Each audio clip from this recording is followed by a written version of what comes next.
ನಮಸ್ಕಾರ ಸ್ನೇಹಿತರೆ, welcome to V study mate YouTube channel. ನಾನು ವೆಂಕಟೇಶ್ ಬಿ ಪಾಟೀಲ್ ಅಂತ. ಸೊ ಇವತ್ತು ಕೂಡ ಒಂದು ಹೊಸ ಟಾಪಿಕನ್ನು ಡಿಸ್ಕಸ್ ಮಾಡ್ತಾ ಹೋಗೋಣ. ಅಂದರೆ ಇತ್ತೀಚೆಗೆ KPSC ನಡೆಸಿರುವಂಥ ಅಂದರೆ 21/1/2024 ನಡೆಸಿರುವಂಥ ಕಮರ್ಷಿಯಲ್ ಟ್ಯಾಕ್ಸ್ ಇನ್ಸ್ಪೆಕ್ಟರ್ ಅಥವಾ CTI, ಅದು ಏನಂದರೆ ನಾನ್ HK ಪೇಪರ್ನ ಒಂದು ಅಥವಾ ಕನ್ನಡದಲ್ಲಿನ ವಾಣಿಜ್ಯ ತೆರಿಗೆ ಪರಿವೀಕ್ಷಕ ಅಂತ ಕರೀತಾರೆ. ಸೊ ಇತ್ತೀಚೆಗೆ ಎಕ್ಸಾಮ್ ಆಯಿತು. ಸೊ ಅದರಲ್ಲಿ GK ಪೇಪರ್ ಕೇಳಿರುವಂಥ ಇಂಡಿಯನ್ ಪಾಲಿಟಿ ಮತ್ತು ಕಾನ್ಸ್ಟಿಟ್ಯೂಷನ್ ಕ್ವಶನ್ಗಳನ್ನು ಇವತ್ತಿನ ಕ್ಲಾಸಲ್ಲಿ ಡೀಟೇಲ್ಡ್ ಆಗಿ ಡಿಸ್ಕಸ್ ಮಾಡ್ತಾ ಹೋಗೋಣ. Once again welcome to V study mate. ನಾನು ವೆಂಕಟೇಶ್ ಬಿ ಪಾಟೀಲ್ ಅಂತ. Okay, let start the class. First question ನೋಡ್ತಾ ಹೋಗೋಣ. ಕೆಳಗಿನ ಯಾವ ಅನುಚ್ಛೇದವು ಏಕರೂಪ ನಾಗರಿಕ ಸಂಹಿತೆಯ ಅನುಷ್ಠಾನದ ಕುರಿತು ತಿಳಿಸುತ್ತದೆ ಅಂತ ಇದೆ. ಹೌದಾ?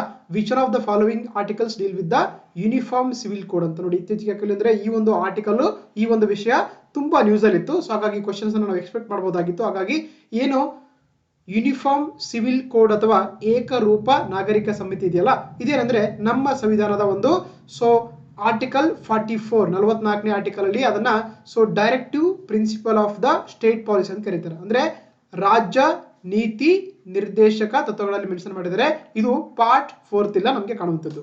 ಹೌದಾ? ಅದು ಏನಂತಂದ್ರೆ ಏಕರೂಪ ನಾಗರಿಕ ಸಂಹಿತೆ ಅಂತ ಕರೀತಾರೆ. ಸೊ ಹಾಗಾಗಿ ಇದನ್ನ ನಮ್ಮ ಸಂವಿಧಾನದಲ್ಲಿ ಮೆನ್ಷನ್ ಮಾಡಿರೋದು article 44 of the Indian constitution in part 4. ಅದನ್ನ ನಾವು ರಾಜ್ಯ ನೀತಿ ನಿರ್ದೇಶಕ ತತ್ವಗಳು ಅಂತ ಕರೀತಾರೆ. ಸೊ ಹಾಗಾಗಿ ಇಯರ್ ಆಪ್ಷನ್ 2 ಈಸ್ ದ ಅಥವಾ 2 ಅನ್ನೋದು ಸರಿಯಾದ ಉತ್ತರ ಆಗಿದೆ. ನೋಡಿ, ಆರ್ಟಿಕಲ್ 32 ನಿಮ್ಗೆ ಗೊತ್ತಿರುತ್ತೆ. ಇದನ್ನ ಭಾರತ ಸಂವಿಧಾನದ ಹೃದಯ ಮತ್ತು ಆತ್ಮ ಇದ್ದಂತೆ ಡಾಕ್ಟರ್ ಬಿ ಆರ್ ಅಂಬೇಡ್ಕರ್ ಕರೀತಾ ಹೋಗ್ತಾರೆ. ಹೌದಾ? ಏನಂತಂದ್ರೆ ಅದು ರೈಟ್ ಟು ಕಾನ್ಸ್ಟಿಟ್ಯೂಷನಲ್ ರೆಮಿಡಿ ಅಥವಾ ಕನ್ನಡದಲ್ಲಿ ನಾವು ಸಂವಿಧಾನಾತ್ಮಕ ಪರಿಹಾರದ ಹಕ್ಕಂತ ಕರೀತಾರೆ. ಯಾವುದು?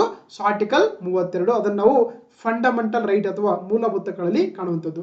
ಅದೇ ರೀತಿ ಆರ್ಟಿಕಲ್ 69 ಇದೆಯಲ್ಲ, ಇದೇನು ಹೇಳುತ್ತೆ ಅಂದ್ರೆ ನೋಡಿ, actually article 69 is talks about the oath or affirmation to the by the vice president of India. ಅಂದ್ರೆ ಉಪರಾಷ್ಟ್ರಪತಿಯವರ ಒಂದು ಪ್ರಮಾಣ ವಚನದ ಬಗ್ಗೆ ಹೇಳುವಂತ ಒಂದು ಆರ್ಟಿಕಲ್ ಯಾವ್ದಂತಂದ್ರೆ ಅದು ಆರ್ಟಿಕಲ್ 69. ಅದೇ ರೀತಿ ಆರ್ಟಿಕಲ್ 98 ಇದೆಯಲ್ಲ, ಇದೇನಂತಂದ್ರೆ ಪಾರ್ಲಿಮೆಂಟರಿ ಒಂದು ಸೆಕ್ರೆಟರಿಯೇಟ್ ಅಂದ್ರೆ ಸಂಸತ್ತಿನ ಕಾರ್ಯದರ್ಶಿಯ ಬಗ್ಗೆ ಹೇಳುವಂತ ಒಂದು ಆರ್ಟಿಕಲ್ ಯಾವ್ದಂತಂದ್ರೆ ಅದು ಆರ್ಟಿಕಲ್ 98 ಆಗಿದೆ. ಸೊ ಹಾಗಾಗಿ ನಮಗೆ ಯೂನಿಫಾರ್ಮ್ ಸಿವಿಲ್ ಕೋಡ್ ಅಥವಾ ಏಕರೂಪ ನಾಗರಿಕ ಸಂಹಿತೆಗೆ ಸಂಬಂಧಪಟ್ಟಂತ ಆರ್ಟಿಕಲ್ ಯಾವ್ದಂತಂದ್ರೆ ಅದು article 44. Option B is the right answer. Next question ನೋಡ್ತಾ ಹೋಗೋಣ. ಭಾರತ ಸಂವಿಧಾನ ರಚನಾ ಸಭೆಯಲ್ಲಿ ಇದ್ದಂತ ಮಹಿಳೆಯರ ಸಂಖ್ಯೆ ಎಷ್ಟು ಅಂತ ಕೇಳಿದ್ದಾರೆ. ಹೌದಾ? The number of womens that were present in the constituent assembly of the Indian constitution ಅಥವಾ constitution making for the Indian constitution ಕೇಳ್ತಾ ಹೋಗ್ತಾರೆ. ಸೊ ಇಲ್ಲಿ ಆಪ್ಷನ್ 15 ಇದೆ, 16 ಇದೆ, 18 ಇದೆ, 14 ಇದೆ. ಸೊ ಹಾಗಾಗಿ ನಮಗೆ ಏನು ಈ ಸಂವಿಧಾನ ರಚನಾ ಸಭೆ ಇತ್ತಲ್ಲ, ಅದರಲ್ಲಿ ಒಟ್ಟು ಮಹಿಳೆಯರ ಸಂಖ್ಯೆ ಇದ್ದದ್ದು 15 ಆಗಿತ್ತು.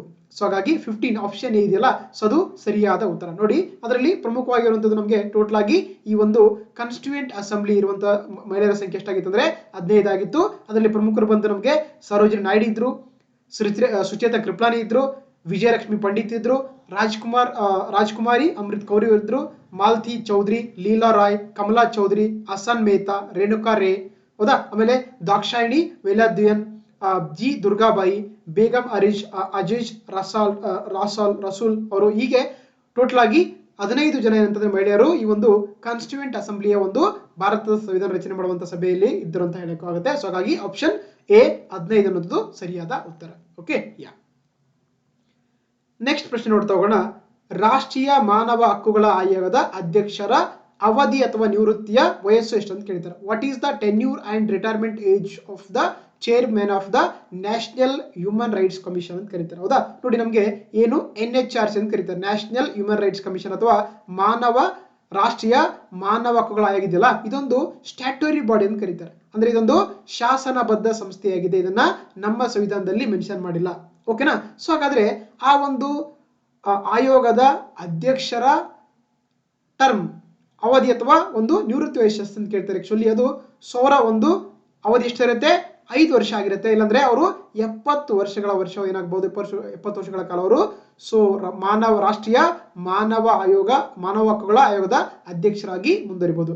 5 ವರ್ಷದವರಾಗಿರ್ಬೋದು, ಇಲ್ಲಾಂದ್ರೆ 70 ವರ್ಷಗಳ ವಯಸ್ಸಾದರೂ ಆಗಿರ್ಬೋದು. ಸೊ ಹಾಗಾಗಿ ಆಪ್ಷನ್ ಎ ಇದೆಯಲ್ಲ, ಇದು ಸರಿಯಾದ ಉತ್ತರ. ನೋಡಿ, ಇದು ಓಲ್ಡ್ ಡಾಟಾ ನಮ್ಗೆ ಇಡಬೇಕಾದ್ರೆ ಆಪ್ಷನ್ ಏನಂತೂ ಸರಿಯಾದ ಉತ್ತರ. ನೋಡಿ, ಏನಂದ್ರೆ ನಮಗೆ 2019ರಲ್ಲಿ ಈ ಒಂದು ನ್ಯಾಷನಲ್ ಹ್ಯೂಮನ್ ರೈಟ್ಸ್ ಕಮಿಷನ್ ಅಂತ ಏನ್ ಮಾಡಿದರೆ ತಿದ್ದುಪಡಿ ಮಾಡಿದ್ದಾರೆ. ಸೊ ಹೌದಾ? ಅಂದ್ರೆ ಈ human rights commission act of 1993 ಏನ್ ಮಾಡ್ತಾರೆ ಅಂದ್ರೆ NHRC ಸ್ಥಾಪಿಸ್ತಾರೆ. ಅಂದ್ರೆ ಒರಿಜಿನಲ್ ಆಗಿ ಏನಂತಂದ್ರೆ ಆಕ್ಚುಲಿ 5 ವರ್ಷಗಳ ಅವಧಿ ಅಥವಾ 70 ವರ್ಷಗಳ ಒಂದು ವಯಸ್ಸಾಗಿತ್ತು. ಆದರೆ ಈಗ ಏನ್ ಮಾಡಿದ್ದಾರೆ 2019ರಲ್ಲಿ ಈ ಒಂದು ಕಾಯ್ದೆಯನ್ನ ತಿದ್ದುಪಡಿ ಮಾಡಿ ಏನಂತಂದ್ರೆ ಅದು 3 ವರ್ಷಗಳ ಒಂದು ಅವಧಿ ಇಲ್ಲಾಂದ್ರೆ 70 ವರ್ಷಗಳ ಒಂದು ಏನಂದ್ರೆ ವಯಸ್ಸಿನ ಮಿತಿಯೊಳಗೆ ಏನಂದ್ರೆ ಆಕ್ಚುಲಿ ಅವರು ಕಾರ್ಯವನ್ನ ನಿರ್ವಹಿಸಬಹುದು. ಸೊ ಹಾಗಾಗಿ ರೀಸೆಂಟ್ ಆಗಿ ಅದನ್ನ ಚೇಂಜ್ ಮಾಡಿದ್ದಾರೆ. ಬಟ್ ನಿಮ್ಗೆ ಆರ್ಟಿಕಲ್ ಎಕ್ಸಾಮ್ ಅಲ್ಲಿ ಕೇಳಿದ್ ಮಾತ್ರ ಓಲ್ಡ್ ಡಾಟಾನ ಕೇಳಿದ್ದಾರೆ. ಸೊ ಇಲ್ಲಿ ಕೊಟ್ಟಿರುವಂತ ಆನ್ಸರ್ ಏನಾಗುತ್ತೆ 5 ವರ್ಷಗಳ ಅವಧಿ ಅಥವಾ 70 ವರ್ಷಗಳ ವಯಸ್ಸುವರೆಗೂ ಕೂಡ ಏನಂದ್ರೆ ಆಕ್ಚುಲಿ ಅವರು ರಾಷ್ಟ್ರೀಯ ಮಾನವ ಹಕ್ಕುಗಳ ಆಯೋಗದ ಅಧ್ಯಕ್ಷರಾಗಿ ಕಾರ್ಯವನ್ನ ನಿರ್ವಹಿಸಬಹುದು. ಸೊ ಹಾಗಾಗಿ ಇದೊಂದು ಕಾನ್ಸ್ಟಿಟ್ಯೂಷನಲ್ ಬಾಡಿ ಅಲ್ಲ, ಇದೊಂದು ಸಂವಿಧಾನಬದ್ಧ ಸಂಸ್ಥೆ ಅಲ್ಲ, ಇದೊಂದು ಸ್ಟ್ಯಾಟ್ಯೂಟರಿ ಬಾಡಿ ಅಥವಾ ಶಾಸನಬದ್ಧ ಸಂಸ್ಥೆಯಾಗಿದೆ. ಸೊ ಹಾಗಾಗಿ ಆಪ್ಷನ್ ಎ 5 ವರ್ಷ ಅಥವಾ 70 ವರ್ಷಗಳ ಒಂದು ವಯಸ್ಸಿನ ಮಿತಿಯನ್ನು ನಾವು ಇಲ್ಲಿ ಕಾಣುವಂಥದ್ದು. ಹಾಗಾಗಿ option A is the right answer. Okay, yeah. Next ನೋಡ್ತಾ ಹೋಗೋಣ. ಬಹಳ ಈಜಿ ಕ್ವಶನ್ ಅಂತ ಹೇಳ್ಬೋದು, ತುಂಬಾ ನ್ಯೂಸ್ ಆಗಿರುವಂಥದ್ದು. ಸಂವಿಧಾನದ ಯಾವ ತಿದ್ದುಪಡಿಯ ಮೂಲಕ ಪಕ್ಷಾಂತರ ನಿಷೇಧ ಕಾಯ್ದೆಯನ್ನ ಜಾರಿಗೆ ತರಲಾಯಿತು ಅಂತ ಕೇಳಿದ್ದಾರೆ. ಹೌದಾ, ನೋಡಿ, which amendment to the constitution enable to bring into force of the anti defection law ಅಂತ ಕರೀತಾರೆ. ನೋಡಿ, ಬಹಳ ನಮಗೆ ತುಂಬಾ ನ್ಯೂಸ್ ಇರುವಂತ ಒಂದು ಟಾಪಿಕ್ ಅಂತ ಹೇಳ್ಬೋದು. ಆಂಟಿ ಡಿಫೆಕ್ಷನ್ ಲಾ ಅಥವಾ ಪಕ್ಷಾಂತರ ನಿಷೇಧ ಕಾಯ್ದೆ ಇದೆಯಲ್ಲ, ಇದನ್ನ ಆಕ್ಚುಲಿ ರಾಜೀವ್ ಗಾಂಧಿ ಅವರು ಸರ್ಕಾರ ಮಾಡುತ್ತಂದ್ರೆ ಸೊ 52ನೇ ಸಂವಿಧಾನ ತಿದ್ದುಪಡಿ ಕಾಯ್ದೆ 1985ರಲ್ಲಿ ಏನ್ ಮಾಡ್ತಾರೆ ಅಂದ್ರೆ ಆಕ್ಚುಲಿ ಇದಕ್ಕೊಂದು ಸಂವಿಧಾನದ ಸ್ಥಾನವನ್ನು ಕೊಟ್ಟು ಇದನ್ನ ಒಂದು ಸಂವಿಧಾನದ ಭಾಗವಾಗಿ ಮಾಡ್ತಾರೆ. ಅದನ್ನ ಆಂಟಿ ಡಿಫೆಕ್ಷನ್ ಲಾ ಅಥವಾ ಪಕ್ಷಾಂತರ ನಿಷೇಧ ಕಾಯ್ದೆ ಅಂತ ಕರೀತಾರೆ. ಸೊ ಹಾಗಾಗಿ ಆಪ್ಷನ್ 2 ಇದೆಯಲ್ಲ 52ನೇ ಸಂವಿಧಾನ ತಿದ್ದುಪಡಿ ಕಾಯ್ದೆ 1985 ಮುಖಾಂತರ ಇದನ್ನ ಕೂಡ ಭಾರತ ಸಂವಿಧಾನಕ್ಕೆ ಸೇರಿಸುವಂತ ಪ್ರಯತ್ನವನ್ನ ಮಾಡ್ತಾರೆ under the Rajiv Gandhi government. ಓಕೆನಾ. ಸೊ ಹಾಗಾದ್ರೆ ನೋಡಿ 62ನೇ ದಿನ ಅಂತ ನಿಮ್ಗೆ ಗೊತ್ತಿರ್ಬೇಕಲ್ವಾ. 62ನೇ ದಿನ ಅಂತ ನೋಡಿ ಆಕ್ಚುಲಿ 62ನೇ ಸಂವಿಧಾನ ತಿದ್ದುಪಡಿ ಕಾಯ್ದೆ 1989 ಮುಖಾಂತರ 89 ಏನ್ ಮಾಡ್ತಾರೆ ಆಕ್ಚುಲಿ ಆಗಲ್ ಕೂಡ ಏನಂದ್ರೆ ಆಕ್ಚುಲಿ ಈ ಪರಿಶಿಷ್ಟ ಜಾತಿ ಮತ್ತೆ ಪರಿಶಿಷ್ಟ ಪಂಗಡಕ್ಕೆ ಏನ್ ಮಾಡ್ತಾರೆ ಅಂದ್ರೆ ಲೋಕಸಭೆ ಮತ್ತು ರಾಜ್ಯ ವಿಧಾನಸಭೆಗಳಲ್ಲಿ 10 ವರ್ಷಗಳ ಕಾಲ ಮೀಸಲಾತಿಯನ್ನ ಎಕ್ಸ್ಟೆನ್ಷನ್ ಮಾಡ್ತಾರೆ. ಯಾವಾಗ್ಲಿಂದ 1999ರಿಂದ 2000ವರೆಗೆ ರೀಸೆಂಟ್ ಆಗಿ ಕೂಡ ಇದು ಮಾಡಿದ್ದಾರೆ. ಹಾಗಾದ್ರೆ ಅದರ ಒಂದು ಅಮೆಂಡ್ಮೆಂಟ್ ಅನ್ನ ನೀವು ನಮ್ಮ ಒಂದು ಕಾಮೆಂಟ್ ಬಾಕ್ಸ್ ಅಲ್ಲಿ ತಿಳಿಸಿ. ರೀಸೆಂಟ್ ಏನ್ ಮಾಡಿದ್ದಾರೆ ಆಕ್ಚುಲಿ ರೀಸೆಂಟ್ ಕೂಡ ಅಗೇನ್ SC ಮತ್ತೆ ST ಗೆ ಲೋಕಸಭೆ ಮತ್ತು ವಿಧಾನಸಭೆಗಳಲ್ಲಿ 10 ವರ್ಷಗಳ ಕಾಲವನ್ನು ಎಕ್ಸ್ಟೆಂಡ್ ಅವರ ಒಂದು ಏನಂದ್ರೆ ಮೀಸಲಾತಿಯನ್ನ ಎಕ್ಸ್ಟೆಂಡ್ ಮಾಡಿದ್ದಾರೆ. ಸೊ ಹಾಗಾದ್ರೆ ಅದಕ್ಕೆ ಸಂಬಂಧಪಟ್ಟಂತ ಸಂವಿಧಾನ ತಿದ್ದುಪಡಿ ಕಾಯ್ದೆಯನ್ನು ಕಾಮೆಂಟ್ ಅಲ್ಲಿ ಆನ್ಸರ್ ಮಾಡಿ. ಓಕೆನಾ. ಅದೇ ರೀತಿ 72ನೇ ಏನಿದೆ ನೋಡಿ 72ನೇ ಸಂವಿಧಾನ ತಿದ್ದುಪಡಿ ಕಾಯ್ದೆ 1992 ಹೇಳ್ತಾರೆ actually reservation of to the STs schedule tribes ಇಂದ ತ್ರಿಪುರ ಅಂದ್ರೆ ತ್ರಿಪುರದಲ್ಲಿರುವಂತಹ ಒಂದೇನಂದ್ರೆ ಪರಿಶಿಷ್ಟ ಜಾತಿಯರಿಗೆ ಒಂದು ಮೀಸಲಾತಿ ಕೊಡುವಂತದನ್ನ ಆಕ್ಚುಲಿ ಇರುತ್ತೆ 72ನೇ ಸಂವಿಧಾನ ತಿದ್ದುಪಡಿ ಕಾಯ್ದೆ 1992. ಜೊತೆಗೆ 42 ನಿಮ್ಗೆ ಗೊತ್ತಿರುವಂತದ್ದು, ಇದನ್ನ ನಾವು ಏನಂತ ಕರಿತೀವಿ ಭಾರತ ಸಂವಿಧಾನದ ಮಿನಿ ಸಂವಿಧಾನ ಅಂತ ಕರೀತಾರೆ. It's called the mini constitution of the Indian constitution ಕರೀತಾರೆ. ಇಲ್ಲಿ ನಾವು ಹಲವಾರು ವಿಷಯಗಳನ್ನ ಸೇರಿಸ್ತಾರೆ. ಫಾರ್ ಎಕ್ಸಾಂಪಲ್ ನಮಗೆ ಇಲ್ಲಿಗೆ ಮೂಲಭೂತ ಕರ್ತವ್ಯಗಳನ್ನ ಸೇರಿಸ್ತೀವಿ, ಜೊತೆಗೆ ಹೊಸದಾಗಿರುವಂತ ರಾಜ್ಯ ನೀತಿ ನಿರ್ದೇಶಕ ತತ್ವಗಳನ್ನ ಸೇರಿಸ್ತೀವಿ, ಜೊತೆಗೆ ಇಲ್ಲಿ ಪ್ರಿಯಾಂಬಲ್ ತಿದ್ದುಪಡಿ ಮಾಡಿ 3 ಪದಗಳನ್ನ ಸೇರಿಸ್ತೀವಿ ನಾವು. ಯಾವುದು ಸೋಷಿಯಲಿಸ್ಟ್, ಸೆಕ್ಯುಲರ್, ಇಂಟೆಗ್ರಿಟಿ ಅಂತ ಕರೀತಾರೆ. ಅಂದ್ರೆ ಸಮಾಜವಾದ, ಜಾತ್ಯತೀತ ಮತ್ತು ಸಮಗ್ರತೆ ಅಂತ 3 ಪದಗಳು ಏನ್ ಮಾಡ್ತೀವಿ ಅಂದ್ರೆ ನಮ್ಮ ಪ್ರಸ್ತಾವನೆಗೆ ಸೇರಿಸ್ತೀವಿ. ಅದು 42ನೇ ಸಂವಿಧಾನ ತಿದ್ದುಪಡಿ ಕಾಯ್ದೆ 1976 ಮುಖಾಂತರ. ಅದಕ್ಕಿಂತ ನಾವು ಭಾರತ ಸಂವಿಧಾನದ ಒಂದು ಮಿನಿ ಸಂವಿಧಾನ ಅಂತ ಕರೀತಾರೆ. ಓಕೆ. ಜೊತೆಗೆ 52ನೇ ಸಂವಿಧಾನ ತಿದ್ದುಪಡಿ ಕಾಯ್ದೆ 1985 ಮುಖಾಂತರ ಏನ್ ಮಾಡ್ತಾರೆ ಆಕ್ಚುಲಿ ನಾವು ನಮ್ಮ ಸಂವಿಧಾನದಲ್ಲಿ ಆಂಟಿ ಡಿಫೆಕ್ಷನ್ ಲಾ ಅಥವಾ ಪಕ್ಷಾಂತರ ನಿಷೇಧ ಕಾಯ್ದೆ ಸೇರಿಸಿಕೊಂಡು ಹೊಸ ಸ್ಕೆಡ್ಯೂಲ್ ಅನ್ನು ಕೂಡ ಸೇರಿಸ್ತಾರೆ. ಅದು 10ನೇ ಅನುಸೂಚಿಯಾಗಿದೆ. ಗೊತ್ತಿರಬೇಕು ನಿಮಗೆ 10ನೇ ಅನುಸೂಚಿ ಯಾವ ಸಂಪುಟದಿಂದ ಗೊತ್ತಿರಬೇಕು, ಅದು ಪಕ್ಷಾಂತರ ನಿಷೇಧ ಕಾಯ್ದೆ ಅಂತ ಕರೀತಾರೆ. ಓಕೆ. ಸೊ ಹಾಗಾಗಿ ಇಯರ್ ಆಪ್ಷನ್ ಬಿ ಅಥವಾ 2 is the right answer. Next ನೋಡ್ತಾ ಹೋಗೋಣ. ಕೆಳಗಿನ ಯಾವ ರಾಜ್ಯವು ಅನುಚ್ಛೇದ 371 ಮತ್ತು ಅದರ ಉಪವಿಧಿಗಳ ಅಡಿಯಲ್ಲಿ ವಿಶೇಷ ಪ್ರಾವಧಾನಗಳನ್ನ ಪಡೆದಿರುವುದಿಲ್ಲ? ವೆರಿ ಇಂಪಾರ್ಟೆಂಟ್ ನೋಡಿ, ಪಡೆದಿರುವುದಿಲ್ಲ ಅಂತ ಕೇಳ್ತಿದ್ದಾರೆ. ಹೌದಾ.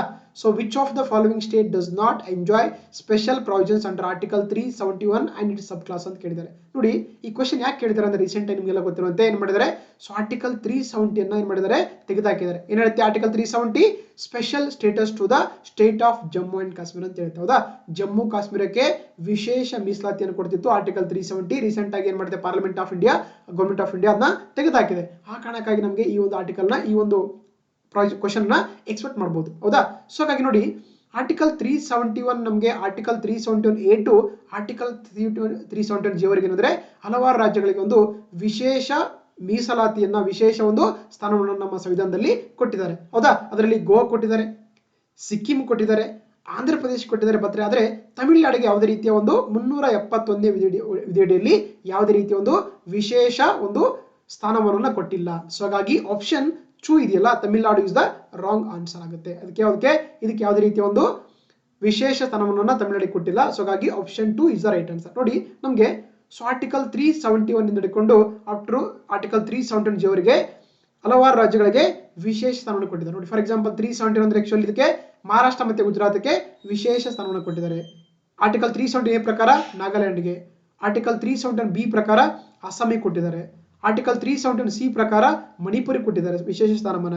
ಅದೇ ರೀತಿ ಆರ್ಟಿಕಲ್ 371 ಡಿ ಮತ್ತೆ ಈ ಪ್ರಕಾರ ಆಕ್ಚುಲಿ ತೆಲಂಗಾಣ ಮತ್ತು ಆಂಧ್ರ ಪ್ರದೇಶಕ್ಕೆ ಕೊಟ್ಟಿದ್ದಾರೆ. ಅದೇ ರೀತಿ ಆರ್ಟಿಕಲ್ 371 ಎಫ್ ಅಲ್ಲಿ ಸಿಕ್ಕಿಮಿಗೆ ಕೊಟ್ಟಿದ್ದಾರೆ, ಜಿ ಅಲ್ಲಿ ಮಣಿಪುರಿಗೆ ಕೊಟ್ಟಿದ್ದಾರೆ, ಮಿಜೋರಾಂ ಕೊಟ್ಟಿದ್ದಾರೆ, ಎಚ್ ಅಲ್ಲಿ ಅರುಣಾಚಲ್ ಪ್ರದೇಶ ಕೊಟ್ಟಿದ್ದಾರೆ, ಐ ಅಲ್ಲಿ ಗೋವಾ ಕೊಟ್ಟಿದ್ದಾರೆ. ಈವನ್ ಆರ್ಟಿಕಲ್ 371 ಜೆ ನಮ್ಮ ಹೈದರಾಬಾದ್ ಕರ್ನಾಟಕಕ್ಕೆ ವಿಶೇಷ ಸ್ಥಾನವನ್ನು ಕೊಟ್ಟಿದ್ದಾರೆ. ಹೌದಾ? ಸೊ ಹಾಗಾಗಿ ಈ ಒಂದು ಪ್ರೊವಿಷನ್ಸ್ ನಲ್ಲಿ ನಮಗೆ ತಮಿಳುನಾಡಿಗೆ ಯಾವುದೇ ರೀತಿಯ ಒಂದು ವಿಶೇಷ ಪ್ರೊವಿಷನ್ಸ್ ಅನ್ನ ಕೊಟ್ಟಿಲ್ಲ. ಸೊ ಹಾಗಾಗಿ option 2 Tamil Nadu is the right answer ಆಗುತ್ತೆ. ಓಕೆನಾ? Moving to the next question. ನೋಡಿ, ತುರ್ತು ಪರಿಸ್ಥಿತಿಯ ಅಧಿಕಾರಗಳು ಮತ್ತು ತುರ್ತು ಪರಿಸ್ಥಿತಿಯ ಸಂದರ್ಭದಲ್ಲಿ ಮೂಲಭೂತ ಹಕ್ಕುಗಳ ರದ್ದತಿಯನ್ನ ಯಾವ ದೇಶದಿಂದ ಎರವಲು ಪಡೆಯಲಾಗಿದೆ ಅಂತ ಕೇಳಿದ್ದಾರೆ. ಹೌದಾ? Provisions of emergencies and suspension of the fundamental rights during the emergencies were borrowed from the which one of the following countries constitution ಕರೀತಾರೆ. ನೋಡಿ, ನಮ್ಮ ಸಂವಿಧಾನ ಇದೆಯಲ್ಲ, ಇದಕ್ಕೊಂದು ಬಹಳ ಜನ ಬ್ಲೇಮ್ ಮಾಡ್ತಾರೆ. ಏನಪ್ಪಾ ಅಂದ್ರೆ ಇಂಡಿಯನ್ ಕಾನ್ಸ್ಟಿಟ್ಯೂಷನ್ ಇದೆ ಅಂದ್ರೆ ಬಾರೋಡ್ ಕಾನ್ಸ್ಟಿಟ್ಯೂಷನ್ ಕರೀತಾರೆ. ಅಂದ್ರೆ ಭಾರತ ಸಂವಿಧಾನ ಒಂದು ಎರವಲು ಸಂವಿಧಾನ ಅಂತ ಕರೀತಾರೆ. ಯಾಕಂದ್ರೆ ಏನ್ ಮಾಡಿದ್ವಿ ನಾವು, ನಮ್ಮ ಸಂವಿಧಾನದ ರಚನೆಕಾರರು ಹಲವಾರು ದೇಶಗಳ ಸಂವಿಧಾನಗಳಿಂದ ಹಲವಾರು ವಿಷಯಗಳನ್ನ ಏನ್ ಮಾಡಿದ್ದಾರೆ, ಬಾರೋ ಮಾಡಿಕೊಂಡು ನಮ್ಮ ಸಂವಿಧಾನದಲ್ಲಿ ಹಾಕೊಂಡಿದ್ದಾರೆ. ಹಾಗಾಗಿ ಇದನ್ನ Indian constitution is a borrowed constitution ಅಥವಾ ಎರವಲು ಸಂವಿಧಾನ ಅಂತ ಕರೀತಾರೆ. ಹೌದಾ? ಸೊ ಹಾಗಾಗಿ ನೋಡಿ, ನಮಗೆ ಇಲ್ಲಿ ಉತ್ತರ ಆಪ್ಷನ್ಸ್ ಅಲ್ಲಿ ನಮಗೆ ಅಮೆರಿಕ ಇದೆ, ಸೌತ್ ಆಫ್ರಿಕಾ ಇದೆ, ಐರ್ಲೆಂಡ್ ಇದೆ, ಜರ್ಮನಿ ಇದೆ. ಹೌದಾ? ನಮಗೆ ಅಮೆರಿಕ ಅಂತ ಗೊತ್ತು. ಇಲ್ಲಿಂದ ಏನ್ ಮಾಡಿದ್ವಿ, ಅಮೆರಿಕದಿಂದ ನಾವು ಫಂಡಮೆಂಟಲ್ ರೈಟ್ಸ್ ಅನ್ನ ತಗೊಂಡಿದ್ವಿ. ಹೌದಾ? ಸೊ ಹಾಗಾಗಿ ನಮಗೆ ಇದರಿಂದ ಅಲ್ಲ ಅಂತ ಗೊತ್ತು. ಅದೇ ರೀತಿ ದಕ್ಷಿಣ ಆಫ್ರಿಕಾ ಏನ್ ತಗೊಂಡಿದ್ವಿ ನಾವು, ನಮ್ಮ ಸಂವಿಧಾನದ amendment of the Indian constitution under article 368. ಹೌದಾ? ಅಂದ್ರೆ ನಮ್ಮ ಸಂವಿಧಾನವನ್ನ ಯಾವ ರೀತಿ ತಿದ್ದುಪಡಿ ಮಾಡ್ಬೇಕನ್ನೋದ್ರ ಏನ್ ಮಾಡಿದ್ವಿ ನಾವು, ಸೌತ್ ಆಫ್ರಿಕನ್ ಕಾನ್ಸ್ಟಿಟ್ಯೂಷನ್ ಪಡ್ಕೊಂಡಿದ್ವಿ. ಅದೇ ರೀತಿ ಐರ್ಲೆಂಡ್ ಇಂದ ತಗೊಂಡಿದ್ವಿ ನಾವು, ಅಲ್ಲಿಂದ directive principle of the state policy ಅಂದ್ರೆ ನಾವು ರಾಜ್ಯ ನೀತಿ ನಿರ್ದೇಶಕಗಳನ್ನ ಎರವಲು ಮಾಡ್ಕೊಳ್ಳೋದು ಐರ್ಲೆಂಡ್ ಕಾನ್ಸ್ಟಿಟ್ಯೂಷನ್ ಇಂದ. ಆದ್ರೆ ಏನು ನಮ್ಮ ದೇಶದಲ್ಲಿ ಏನ್ ಮಾಡ್ತಾರೆ ಅಂದ್ರೆ ಅಂಡರ್ ಆರ್ಟಿಕಲ್ 352 ಅಲ್ಲಿ ಏನ್ ಮಾಡ್ತಾರೆ ಅಂದ್ರೆ ನ್ಯಾಷನಲ್ ಎಮರ್ಜೆನ್ಸಿ ಅಥವಾ ರಾಷ್ಟ್ರೀಯ ತುರ್ತು ಪರಿಸ್ಥಿತಿ ಇರ್ತಾರೆ. ಹೌದಾ? ಅವಾಗ ಏನ್ ಮಾಡ್ತಾರೆ ಅಂದ್ರೆ ಆಕ್ಚುಲಿ ನಮ್ಮ ದೇಶದಲ್ಲಿರುವಂತಹ ಒಂದು ಮೂಲಭೂತಗಳನ್ನು ಎಲ್ಲೊಂದು ಕಡೆ ಸಸ್ಪೆನ್ಷನ್ ಮಾಡ್ತಾರೆ. ಹೌದಾ? ಅದನ್ನ ಎಲ್ಲಿ ತಗೊಂಡಿದ್ದೀವಿ ಅಂದ್ರೆ ನಾವು, that is from the Germany constitution. So option D is the 4 is the right answer. Okay, ಅಂದ್ರೆ ನಮ್ಮ ದೇಶದಲ್ಲಿ 352ನೇ ವಿಧಿಯಡಿಯಲ್ಲಿ ರಾಷ್ಟ್ರೀಯ ತುರ್ತು ಪರಿಸ್ಥಿತಿ ಘೋಷಣೆ ಮಾಡಿ ಏನ್ ಮಾಡ್ತಾರೆ ಆಕ್ಚುಲಿ ಆ ಒಂದು ಸಂದರ್ಭದಲ್ಲಿ ಮೂಲಭೂತ ಹಕ್ಕುಗಳನ್ನ ಸಸ್ಪೆನ್ಷನ್ ಮಾಡ್ತಾರೆ, ರದ್ದತಿ ಮಾಡ್ತಾರೆ. ಈ ಒಂದು ಪ್ರೊವಿಷನ್ಸ್ ಇದೆಯಲ್ಲ, ಇದನ್ನ ನಾವು ಜರ್ಮನಿ ಸಂವಿಧಾನದಿಂದ ಎರವಲು ಪಡೆದುಕೊಂಡಿದ್ದೇವೆ. ಸೊ ಹಾಗಾಗಿ ಆಪ್ಷನ್ ಡಿ ಅಥವಾ option 4 is the right answer. ನೋಡಿ, ನಮ್ಗೆ ಇದು ಕೊಟ್ಟಿದ್ದಾರೆ. ಹೌದಾ? It's also called the Weimar German constitution ಕರೀತಾರೆ. ಏನ್ ಮಾಡಿದ್ವಿ ನಾವು, suspension of the fundamental rights during the emergency ಅಂತ ತಗೊಂಡಿದ್ವಿ. ಹೌದಾ? ಸೊ ಹಾಗಾಗಿ option 4 is the right answer. Moving to the next question. ಈ ಕೆಳಗಿನ ಯಾವ ಪ್ರಕರಣಗಳಲ್ಲಿ ಸುಪ್ರೀಂ ಕೋರ್ಟ್ ಮೊದಲ ಬಾರಿಗೆ ಮೂಲಭೂತ ಹಕ್ಕುಗಳನ್ನ ಸಂಸತ್ತು ತಿದ್ದುಪಡಿ ಮಾಡಲಾಗುವುದಿಲ್ಲ ಎಂದು ಹೇಳಿದೆ ಅಂತ ಕೇಳಿದ್ದಾರೆ. ಹೌದಾ? Which of the following cases does the supreme court held for the first time that the fundamental rights are unamendable by the parliament of India ಅಂತ ಕೇಳಿದ್ದಾರೆ. ಅಂದ್ರೆ ನೋಡಿ, ಸುಪ್ರೀಂ ಕೋರ್ಟ್ ನ ಯಾವ ಪ್ರಕರಣದ ಅಡಿಯಲ್ಲಿ ಮೂಲಭೂತ ಹಕ್ಕುಗಳನ್ನ ತಿದ್ದುಪಡಿ ಮಾಡುವಂತ ಅಧಿಕಾರ ಪಾರ್ಲಿಮೆಂಟ್ಗೆ ಇಲ್ಲ ಅಂತ ಹೇಳ್ತಾರೆ. ಯಾಕಂದ್ರೆ ಗೊತ್ತು ನಮಗೆ ಆರ್ಟಿಕಲ್ 368 ಇದೆಯಲ್ಲ, ಇದ್ರ ಪ್ರಕಾರ ಇರುತ್ತೆ ಪಾರ್ಲಿಮೆಂಟು ನಮ್ಮ ಸಂವಿಧಾನವನ್ನ ತಿದ್ದುಪಡಿ ಮಾಡಕ್ಕೆ ನಮ್ಮ ಸಂವಿಧಾನ ಅವಕಾಶ ಕೊಟ್ಟಿದೆ ಅಂಡರ್ ಆರ್ಟಿಕಲ್ 368 ಅಲ್ಲಿ. ಬಟ್ ಸುಪ್ರೀಂ ಕೋರ್ಟ್ ಹೇಳುತ್ತೆ ನೀವು ಯಾವುದೇ ಕಾರಣ ಕೂಡ ಈ ಫಂಡಮೆಂಟಲ್ ರೈಟ್ಸ್ ಅಥವಾ ಮೂಲಭೂತ ಹಕ್ಕುಗಳನ್ನ ತಿದ್ದುಪಡಿ ಮಾಡಂಗಿಲ್ಲ ಅಂತ ಹೇಳ್ತಾರೆ. ಯಾವ ಕೇಸಪ್ಪ ಅಂತಂದ್ರೆ ಅದು ನಮಗೆ ಗೋಲಕ್ನಾಥ್ ಕೇಸ್ ಅಂತ ಬರುತ್ತೆ ನೋಡಿ. ಹೌದಾ? ನೀವೆಲ್ಲ ಓದಿರ್ತೀರಾ, ಗೋಲಕ್ನಾಥ್ ಪ್ರಕರಣ ಅಂತ ಕರೀತಾರೆ. ಆ ಪ್ರಕರಣದಲ್ಲಿ ಏನಾಯ್ತು ಆಕ್ಚುಲಿ, ನೀವು ಯಾವುದೇ ಕಾರಣ ಕೂಡ ಅಂದ್ರೆ ಫಂಡಮೆಂಟಲ್ ರೈಟ್ಸ್ ಗಳನ್ನ ತಿದ್ದುಪಡಿ ಮಾಡಂಗಿಲ್ಲ. ನೀವೇನಾದ್ರೂ ಮಾಡಿದ್ರೆ ಆರ್ಟಿಕಲ್ 313 ವೈಲೇಷನ್ ಆದ್ರೆ ಅದೆಲ್ಲ ಕೂಡ ಏನಾಗುತ್ತೆ, ಅನ್ಕಾನ್ಸ್ಟಿಟ್ಯೂಷನ್ ಆಗುತ್ತೆ ಅಂತ ಹೇಳ್ತಾರೆ. ಯಾವ್ದ್ರಲ್ಲಿ? ಗೋಲಕ್ನಾಥ್ ಪ್ರಕರಣದಲ್ಲಿ. ನೋಡಿ, ನಮಗೆ ಎಲ್ಲ ಪ್ರಕರಣ ಗೊತ್ತಿರಬೇಕು, very important for your exam point of view. ಹೌದಾ? ನಮಗೆ Golaknath versus state of Punjab ಅಲ್ಲಿ 1962 ಕೋರ್ಟಿಗೆ ಬರುತ್ತೆ ಸುಪ್ರೀಂ ಕೋರ್ಟ್ ಅಲ್ಲಿ. ಅಲ್ಲಿ ಹೇಳ್ತಾರೆ, ಸುಪ್ರೀಂ ಕೋರ್ಟ್ ಹೇಳುತ್ತೆ fundamental rights could not be amended by the parliament even for the implementation of the DPSP ಅಂತ ಕರೀತಾರೆ. ಹೌದಾ? ಅಂದ್ರೆ ಮೂಲಭೂತ ಹಕ್ಕುಗಳನ್ನು ನೀವು ಯಾವುದೇ ಕಾರಣ ಕೂಡ ತಿದ್ದುಪಡಿ ಮಾಡಕ್ಕಾಗಲ್ಲ. ಈವನ್ ಅಂದ್ರೆ ಏನಾದ್ರೂ ಕೂಡ ನಿರ್ದೇಶಕಗಳು ಇಂಪ್ಲಿಮೆಂಟ್ ಮಾಡ್ಬೇಕಾದ್ರೆ ಕೂಡ ಇವುಗಳನ್ನ ಮಾಡಕ್ಕೆ ನಿಮಗೆ ಅಧಿಕಾರ ಇಲ್ಲ ಅಂತ ಹೇಳುತ್ತೆ. ಯಾವ್ದ್ರಲ್ಲಿ ಅದು ಗೋಲಕ್ನಾಥ್ ಕೇಸ್ ಆಫ್ ದಿ 1967 ಅಲ್ಲಿ ಗೊತ್ತಿರ್ಬೇಕು ನಿಮಗೆ. ಇನ್ನೊಂದು ಬರುತ್ತೆ ವೆರಿ ಇಂಪಾರ್ಟೆಂಟ್ ಕೇಸ್ ಅಂತ ಕರೀತಾರೆ ಪಾರ್ಲಿಮೆಂಟ್ ನಮಗೆ ಕಾನ್ಸ್ಟಿಟ್ಯೂಷನ್ ಅಲ್ಲಿ, ಅದು ಕೇಶವಾನಂದ್ ಭಾರತಿ ಪ್ರಕರಣ ಅಂತ ಕರೀತಾರೆ. ಹೌದಾ, 1973 ಇಲ್ಲಿ ಏನ್ ಹೇಳುತ್ತೆ ಅಂದ್ರೆ ನೋಡಿ, ಹೌದು ಪಾರ್ಲಿಮೆಂಟ್ ಇದೆಯಲ್ಲ, ಹೌದು ನೀವೇನ್ ಬೇಕಾದ್ರೂ ಮಾಡ್ರೆ ಆರ್ಟಿಕಲ್ 368 ಅಲ್ಲಿ ನೀವು ಸಂವಿಧಾನವನ್ನ ತಿದ್ದುಪಡಿ ಮಾಡಬಹುದು, ಆದ್ರೆ ಯಾವುದೇ ಕಾರಣ ಕೂಡ ಅದರ ಒಂದು ಮೂಲ ರಚನೆಗೆ ಧಕ್ಕೆ ಬರಂಗಿಲ್ಲ. Cannot violation of the basic structure doctrine ಅಂತ ಹೇಳ್ತಾರೆ. ಹೌದಾ, ಸೊ ಅದರಲ್ಲಿ ಇನ್ನೊಂದು ಬರುತ್ತೆ AK Gopalan case of the 1950 ಅಲ್ಲಿ. ಇದೇನಂದ್ರೆ ಇದು ಒಂದು ಆರ್ಟಿಕಲ್ ನಿಮ್ಗೆಲ್ಲ ಗೊತ್ತಿರುವಂತೆ ಆರ್ಟಿಕಲ್ 21 ಇದೆಯಲ್ಲ, right to life and personal liberty ಅಂತ ಕರೀತಾರೆ. ಹೌದಾ, ಅಂದ್ರೆ ಇದರ ಅಡಿಯಲ್ಲಿ ಏನಂದ್ರೆ ಬರೀ ನೀವು ಓನ್ಲಿ ಎಕ್ಸಿಕ್ಯೂಟಿವ್ ಆಕ್ಷನ್ ಮಾತ್ರ ಕ್ವಶನ್ ಮಾಡಬಹುದು. ಲೆಜಿಸ್ಲೇಟಿವ್ ಆಕ್ಷನ್ ಅಂದ್ರೆ ಒಂದು ಶಾಸಕಾಂಗದ ಒಂದು ಅಧಿಕಾರಗಳನ್ನ ಕ್ವಶನ್ ಮಾಡ್ಕೊಳ್ಳೋಕೆ ಅಧಿಕಾರ ಇಲ್ಲ ಅಂತ ಹೇಳ್ತಾರೆ. ಅದು AK Gopal case of the 1950 ಅಲ್ಲಿ. ಜೊತೆಗೆ ಇನ್ನೊಂದು ಕೇಸ್ ಕೊಟ್ಟಿದ್ದಾರೆ, ಅದು MC Mehta case of the 1980 ಅಂತ ಕರೀತಾರೆ. ಹೌದಾ, MC Mehta case of the 1986 ಇದೆಯಲ್ಲ, ಇದೇನಂದ್ರೆ ಆಕ್ಚುಲಿ ತಾಜ್ ಮಹಲ್ ಇದೆಯಲ್ಲ, ಅಲ್ಲಿ ಅಂದ್ರೆ ನೋಡಿ ಒಂದು ಸಾಕಷ್ಟು ಪೊಲ್ಯೂಷನ್ ಇಂದ ಒಂದು ಬಿಲ್ಡಿಂಗ್ ಏನಾಗ್ತಾ ಇದೆ, ಡೆಸ್ಟ್ರಾಯ್ ಆಗ್ತಾ ಇದೆ, ಕೊಲ್ಯಾಪ್ಸ್ ಆಗ್ತಾ ಇದೆ. ಆ ಕಾರಣಕ್ಕಾಗಿ ಏನಾಗುತ್ತೆ ಆಕ್ಚುಲಿ MC ಮೆಹ್ತಾ ಕೇಸ್ ಪ್ರಕಾರ ಏನಂತ ಸುಪ್ರೀಂ ಕೋರ್ಟ್ ಹೇಳುತ್ತೆ, ಆಕ್ಚುಲಿ ಅದನ್ನ ಕನ್ಸರ್ವ್ ಮಾಡಿ ಅದನ್ನ ಸಂರಕ್ಷಣೆ ಮಾಡಿ ಅಂತ ಹೇಳುತ್ತೆ ಸುಪ್ರೀಂ ಕೋರ್ಟ್ ಅಲ್ಲಿ ಕೇಸಲ್ಲಿ. ಹೌದಾ, ಸೊ ಹಾಗಾಗಿ ನಮಗೆ ಇಲ್ಲಿ ಯಾವ್ದು ಆನ್ಸರ್ ಆಗುತ್ತೆ ಅಂದ್ರೆ ಆಪ್ಷನ್ 4 ಇದೆಯಲ್ಲ ಗೋಲಕ್ನಾಥ್ ಪ್ರಕರಣ, ಇದು ಸರಿಯಾದ ಉತ್ತರ ಆಗುತ್ತೆ. ಆಪ್ಷನ್ 4 ಅಥವಾ option D is the right answer. Okay, so ಹಾಗೆ ದಯವಿಟ್ಟು ಈ ಒಂದು ಕ್ಲಾಸ್ಗಳು ನಿಮಗೆ ನನ್ನ ಒಂದು ಟೀಚಿಂಗ್ ಇಷ್ಟ ಆಗಿದ್ರೆ ದಯವಿಟ್ಟು ಸಬ್ಸ್ಕ್ರೈಬ್ ಮಾಡಿ, ನಿಮ್ಮ ಫ್ರೆಂಡ್ಸ್ ಜೊತೆಗೆ ಶೇರ್ ಮಾಡಿ. ಓಕೆನಾ? Yeah, so moving to the next question. ಈ ಕೆಳಗಿನ ಯಾವ ಹೇಳಿಕೆಯು ಭಾರತ ಸಂವಿಧಾನದ 100ನೇ ತಿದ್ದುಪಡಿಗೆ ಸಂಬಂಧಿಸಿದೆ ಅಂತ ಕೇಳ್ತಾರೆ. ಹೌದಾ, which of the following is true according to the 100th amendment to the constitution of India ಅಂತ ಕೇಳ್ತಾರೆ. ನಿಮ್ಗೆ ನೋಡಿ, ಯಾವುದೇ ಎಕ್ಸಾಮ್ಗೆ ಹೋಗೋಕೆ ಮುಂಚೆ ಆಕ್ಚುಲಿ ಅಂದ್ರೆ ಅಟ್ಲೀಸ್ಟ್ 100 ಇಂದ ಹಿಡ್ಕೊಂಡು ಈಗೇನು ಪ್ರೆಸೆಂಟ್ ಆಗಿ ಎಲ್ಲರಿಗೆ ಅಮೆಂಡ್ಮೆಂಟ್ ಆಗಿದೆ ಅವೆಲ್ಲದರ ಬಗ್ಗೆ ನಿಮಗೆ ಸೊ ಗೊತ್ತಿರಬೇಕಾಗುತ್ತೆ. ಅವಾಗ ಏನಾಗುತ್ತೆ, ನೀವು ಎಕ್ಸಾಮ್ ಅಲ್ಲಿ ಈಸಿಯಾಗಿ ಆನ್ಸರ್ ಮಾಡೋಕ್ಕೆ ಸಾಧ್ಯ ಆಗುತ್ತೆ. ಹೌದಾ, ಇಲ್ಲಿ ನೋಡಿ ನಮಗೆ 100th ಅಮೆಂಡ್ಮೆಂಟ್ ಏನ್ ಹೇಳುತ್ತೆ ಅಂತ ಕ್ವಶನ್ ಕೇಳಿದ್ದಾರೆ. ಈಸಿ ಕ್ವಶನ್, ಬಟ್ ಗೊತ್ತಿಲ್ಲ ಅಂದ್ರೆ ಟಫ್ ಅದಲ್ವಾ. ಹಾಗಾಗಿ ಫಸ್ಟ್ ಆಪ್ಷನ್ ಇದೆ, ಆರ್ಥಿಕವಾಗಿ ದುರ್ಬಲ ವರ್ಗಕ್ಕೆ 10% 10% ಮೀಸಲಾತಿಯನ್ನ ಒದಗಿಸಲಾಗಿದೆ ಅಂತ ಕೇಳಿದ್ರೆ, ಅಂದ್ರೆ 10% reservation was provided to the economically weaker section ಅಂತ ಕೇಳಿದ್ರೆ. ಹೌದಾ, EWS ಅಂತ ಕೇಳಿದ್ರೆ ಇವೆಲ್ಲ ಕೂಡ ಎಕನಾಮಿಕಲಿ ವೀಕರ್ ಸೆಕ್ಷನ್ ಅಂತ ಕರೀತಾರೆ. ಹೌದಾ, ಇದೆಷ್ಟೇ ಅಮೆಂಡ್ಮೆಂಟ್ ಹೇಳಿ ನೋಡೋಣ. ಅದೇ ರೀತಿ ಭಾರತ ಮತ್ತು ಬಾಂಗ್ಲಾದೇಶದಿಂದ ಕೆಲವು ಪ್ರದೇಶಗಳ ವಿನಿಮಯ ಆಗತ್ತೆ ಅಂತ ಕೊಟ್ಟಿದ್ದಾರೆ. ಅದೇ ರೀತಿ 371 ರದ್ದುಗೊಳಿಸಲಾಗಿದೆ ಮತ್ತು ಜಮ್ಮು ಮತ್ತೆ ಕಾಶ್ಮೀರವನ್ನ ಕೇಂದ್ರಾಡಳಿತ ಪ್ರದೇಶವಾಗಿ ಘೋಷಣೆ ಮಾಡಿದೆ ಅಂತ ಹೇಳಿದ್ದಾರೆ. ಅದೇ ರೀತಿ ನ್ಯಾಯಾಧೀಶರನ್ನ ನೇಮಿಸುವಂತ ಕೊಲಿಜಿಯಂ ವ್ಯವಸ್ಥೆಗೆ NJAC ಅನ್ನ ಒದಗಿಸಂತ ಕೇಳಿದ್ದಾರೆ. ಹೌದಾ, ನೋಡಿ ನಾನು ಅದಕ್ಕೆ ಹೇಳ್ತಿದ್ದೆ ಆಕ್ಚುಲಿ ಅಟ್ಲೀಸ್ಟ್ ಅಂದ್ರೆ ನೀವು 100ರಿಂದ 106 ಕೂಡ ಏನ್ ರೀಸೆಂಟ್ ಆಗಿರೋ ಅಮೆಂಡ್ಮೆಂಟ್ಗಳ ಗೊತ್ತಿರಬೇಕು. ಅವಾಗ ಮಾತ್ರ ಆಕ್ಚುಲಿ ಈಸಿಯಾಗಿ ಆನ್ಸರ್ ಮಾಡಕ್ಕೆ ಸಾಧ್ಯ ಆಗುತ್ತೆ. ಹೌದಾ, ನೋಡಿ ನಮಗೆ EWS ಅಂದ್ರೆ ಎಷ್ಟಿದೆ, ಅದು ಆಕ್ಚುಲಿ 103ನೇ ಸಂವಿಧಾನ ತಿದ್ದುಪಡಿ ಮುಖಾಂತರ ಏನ್ ಮಾಡ್ತಾರೆ ಆಕ್ಚುಲಿ. ಸೊ EWS ಆರ್ಥಿಕವಾಗಿ ಏನ್ ಮಾಡ್ತಾರೆ, 10% ರಿಸರ್ವೇಶನ್ ಕೊಡ್ತಾರೆ. ಅದು ಎಜುಕೇಶನ್ ಮತ್ತೆ ಪಬ್ಲಿಕ್ ಎಂಪ್ಲಾಯ್ಮೆಂಟ್ ಅಲ್ಲಿ. ಸೊ ಹಾಗಾಗಿ ಫಸ್ಟ್ ಸ್ಟೇಟ್ಮೆಂಟ್ ನಮಗೆ ತಪ್ಪ, ಯಾಕಂದ್ರೆ ಬರೀ ಕೇಳಿದರೆ 100 ಕೇಳಿದ್ದಾರೆ. ಹೌದಾ, ಇದು 103 ಇದೆ, ನಾಟ್ 100 ಅಂತ. ಆಮೇಲೆ ನೋಡಿ ಅನುಚ್ಛೇದ 370 ಇದೆಯಲ್ಲ, ಇದಕ್ಕೆ ಅಂದ್ರೆ ಜಸ್ಟ್ ಪಾರ್ಲಿಮೆಂಟರಿ ಒಂದು ಆಕ್ಟ್ ಮುಖಾಂತರ ಮಾಡಿದ್ದಾರೆ. ಸೊ ಹಾಗಾಗಿ ಪರ್ಟಿಕ್ಯುಲರ್ ಅಂತ ಅಮೆಂಡ್ಮೆಂಟ್ ಇಲ್ಲ, ಸೊ ಇದಕ್ಕೆ ಸಂಬಂಧಪಟ್ಟಿಲ್ಲ. ಅದೇ ರೀತಿ ನ್ಯಾಯಾಧೀಶರನ್ನ ನೇಮಿಸುವಂತ ಒಂದು ಕೊಲಿಜಿಯಂ ಮಾಡ್ತಾರೆ. ಹೌದಾ, ಅದಕ್ಕೆ ಅಂತ ಕರೀತಾರೆ NJAC ಅಂತ ಕರೀತಾರೆ. NJAC ಅಂದ್ರೆ ನ್ಯಾಷನಲ್ ಜುಡಿಷಿಯಲ್ ಅಪಾಯಿಂಟ್ಮೆಂಟ್ ಕಮಿಷನ್ ಅಂತ ಕರೀತಾರೆ. ಹೌದಾ, ಇದು ಯಾವ ತಿದ್ದುಪಡಿ ಅಂತಂದ್ರೆ ಇದು 99ನೇ ಸಂವಿಧಾನ ತಿದ್ದುಪಡಿ. ಸೊ ಹಾಗಾಗಿ ಇದು ಕೂಡ 100 ಅಲ್ಲ. ಸೊ ಹಾಗಾಗಿ ನಮಗೆ ಏನು 100ನೇ ಸಂವಿಧಾನ ತಿದ್ದುಪಡಿ ಇದೆಯಲ್ಲ, ಇದರ ಮುಖಾಂತರ ಏನ್ ಮಾಡ್ತಾರೆ ಆಕ್ಚುಲಿ, ಭಾರತದ ಮತ್ತು ಬಾಂಗ್ಲಾದೇಶ ಕೆಲವೊಂದು ಪ್ರದೇಶಗಳನ್ನ ಎಕ್ಸ್ಚೇಂಜ್ ಮಾಡ್ತಾರೆ. ಅಂದ್ರೆ ಅಲ್ಲಿ ಪ್ರದೇಶಗಳನ್ನ ಈ ಕಡೆ ಕೊಡ್ತಾರೆ, ಇಲ್ಲಿ ಪ್ರದೇಶಗಳನ್ನ ಆ ಕಡೆ ಕೊಡ್ತಾ ಹೋಗ್ತಾರೆ. ಅದು 100ನೇ ಸಂವಿಧಾನ ತಿದ್ದುಪಡಿ ಕಾಯ್ದೆ 2014 ಮುಖಾಂತರ. ಓಕೆನಾ? ಸೊ ಹಾಗಾಗಿ ಇಯರ್ ಆಪ್ಷನ್ 2 ಇದೆಯಲ್ಲ, ಎರಡನೇದು gave effect to the exchange of certain territories by India and Bangladesh. So ಹಾಗಾಗಿ ಇದು 100ನೇ ಸಂವಿಧಾನ ತಿದ್ದುಪಡಿಗೆ ಸಂಬಂಧಪಟ್ಟ ಒಂದು ಇನ್ಫಾರ್ಮೇಶನ್ ಆಗಿದೆ ಅಂತ ಹೇಳ್ಬೋದು. ಹೌದಾ, ಸೊ ಹಾಗಾಗಿ ಆಪ್ಷನ್ 2 ಇದೆಯಾ ರೈಟ್ ಆಗುತ್ತೆ. ನೋಡಿ ಇಲ್ಲಿ ಕೆಲವೊಂದು ಕೊಟ್ಟಿದ್ದೀನಿ ನಿಮಗೆ, ನೋಡ್ಕೊಂಡು ಹೋಗಿ. ಸೊ ಹೌದಾ, 99 ಏನಿದೆ ಇದು NJAC ಅಂತ ಕರೀತಾರೆ. ಹೌದಾ, ರಾಷ್ಟ್ರೀಯ ನ್ಯಾಯಾಧೀಶರ ನೇಮಕಾತಿ ಆಯೋಗಕ್ಕೆ ಸಂಬಂಧಪಟ್ಟಂತ ಒಂದು ಆಕ್ಟ್ ಅಂತ ಹೇಳ್ಬೋದು. ಅದು 99ನೇ ಸಂವಿಧಾನ ತಿದ್ದುಪಡಿ ಕಾಯ್ದೆ 2014.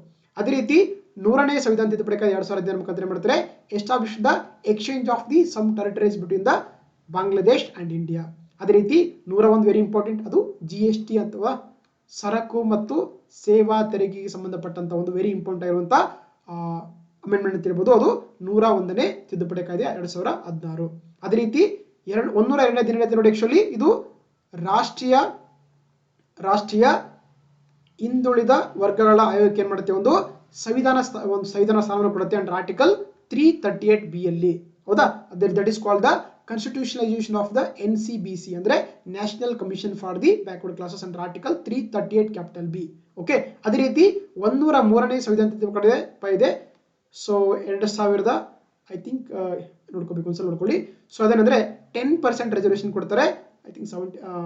ಓಕೆ, EWS ಅಂದ್ರೆ ಆರ್ಥಿಕವಾಗಿ ಹಿಂದುಳಿದವರು ಏನ್ ಮಾಡ್ತಾರೆ ಅಂದ್ರೆ 10% ಒಂದು ಮೀಸಲಾತಿಯನ್ನು ಕೊಡ್ತಾರೆ. ಅದು ಎಲ್ಲಿ? ಪಬ್ಲಿಕ್ ಸಾರ್ವಜನಿಕ ಉದ್ಯೋಗಗಳಲ್ಲಿ ಮತ್ತೆ ಶಿಕ್ಷಣ ಕ್ಷೇತ್ರಗಳಲ್ಲಿ. ಜೊತೆಗೆ 104 ಇದೆಯಲ್ಲ, ಇದೇನ್ ಮಾಡ್ತಾರೆ? ಆಗ್ನೇ ತರ ಡಿಸ್ಕಸ್ ಮಾಡಿದ್ವಿ ನಾವು ಎಷ್ಟು ಲಾಸ್ಟ್ ಅಲ್ಲಿ. ಏನ್ ಮಾಡ್ತಾರೆ ಅಂದ್ರೆ 10 ವರ್ಷಗಳ ಮೀಸಲಾತಿಯನ್ನ ವಿಸ್ತರಣೆ ಮಾಡ್ತಾರೆ SC ಮತ್ತೆ ST ಗಿಂತ ಲೋಕಸಭೆ ಮತ್ತು ವಿಧಾನಸಭೆಗಳಲ್ಲಿ. ಜೊತೆಗೆ ಈ ಆಂಗ್ಲೋ ಇಂಡಿಯನ್ ಕಮ್ಯುನಿಟಿಗೆ ಏನಂದ್ರೆ ನಾಮಿನೇಷನ್ ರಿಸರ್ವೇಶನ್ ಇತ್ತು ನಮ್ಮ ಪಾರ್ಲಿಮೆಂಟ್ ಅಲ್ಲಿ, ಲೋಕಸಭೆಯಲ್ಲಿ, ಅದನ್ನ ಕೂಡ ಏನ್ ಮಾಡಿದ್ದಾರೆ ಅದರಲ್ಲಿ ತೆಗೆದು ಹಾಕಿದ್ದಾರೆ. ಸೊ ಅದು ಇಂಪಾರ್ಟೆಂಟ್. ಅದು 100 ಸಂವಿಧಾನ ತಿದ್ದುಪಡಿ ಕಾಯ್ದೆ, 104ನೇ ಸಂವಿಧಾನ ತಿದ್ದುಪಡಿ ಕಾಯ್ದೆ. ಓಕೆ, ಅದೇ ರೀತಿ 105ನೇ ತಿದ್ದುಪಡಿ ಕಾಯ್ದೆ 2023 actually restore the power to state to identify the other backward classes in the states ಅಂತ ರೀಸೆಂಟ್ ಆಗಿ ರಿಸ್ಟೋರ್ ಮಾಡಿದ್ರೆ. ಅದು 105ನೇ ಸಂವಿಧಾನ ತಿದ್ದುಪಡಿ ಕಾಯ್ದೆ 2023.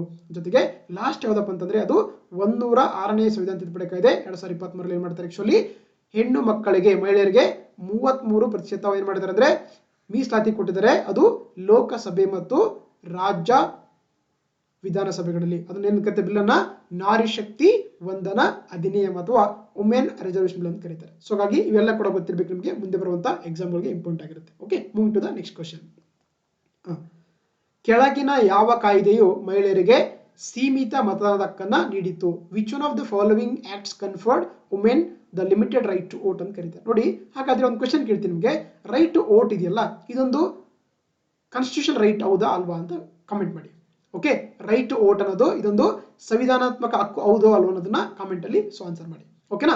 ಸೊ ಹಾಗಾಗಿ ನೋಡಿ, ಈ ಮಹಿಳೆಯರಿಗೆ ಒಂದು ಸೀಮಿತ ಮತದಾನ ಹಕ್ಕನ್ನ ಕೊಟ್ಟಂತ ಕಾಯ್ದೆ ಯಾವ್ದಂತ ಕೇಳ್ತಾರೆ. ಇಲ್ಲಿ council of India, Indian council act of the 1909, ಅದೇ ರೀತಿ ಭಾರತ ಸರ್ಕಾರ ಕಾಯ್ದೆ 1919, ಭಾರತ ಸರ್ಕಾರ ಕಾಯ್ದೆ 1935, ಆಮೇಲೆ ಭಾರತ ಸ್ವತಂತ್ರ ಕಾಯ್ದೆ 1947.